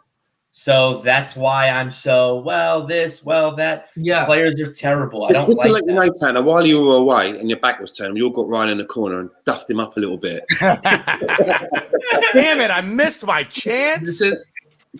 And what Carlton has written here is correct. Like, he's the one who signed these players. There are a lot of players that Aubameyang, he has given the contract, right? Like, that you don't like. He has given him a contract. You won us an FA Cup. I mean, most I'm not saying all. No. I would have. Most people would have been like, yeah. Of course, that's a no-brainer, right? Like that I can still forgive. What about Murray? What about Holding? Like, one moment he was off to Newcastle, the next moment he's got a new contract. Injuries, and we need him for depth. So you give someone a long-term contract because of that.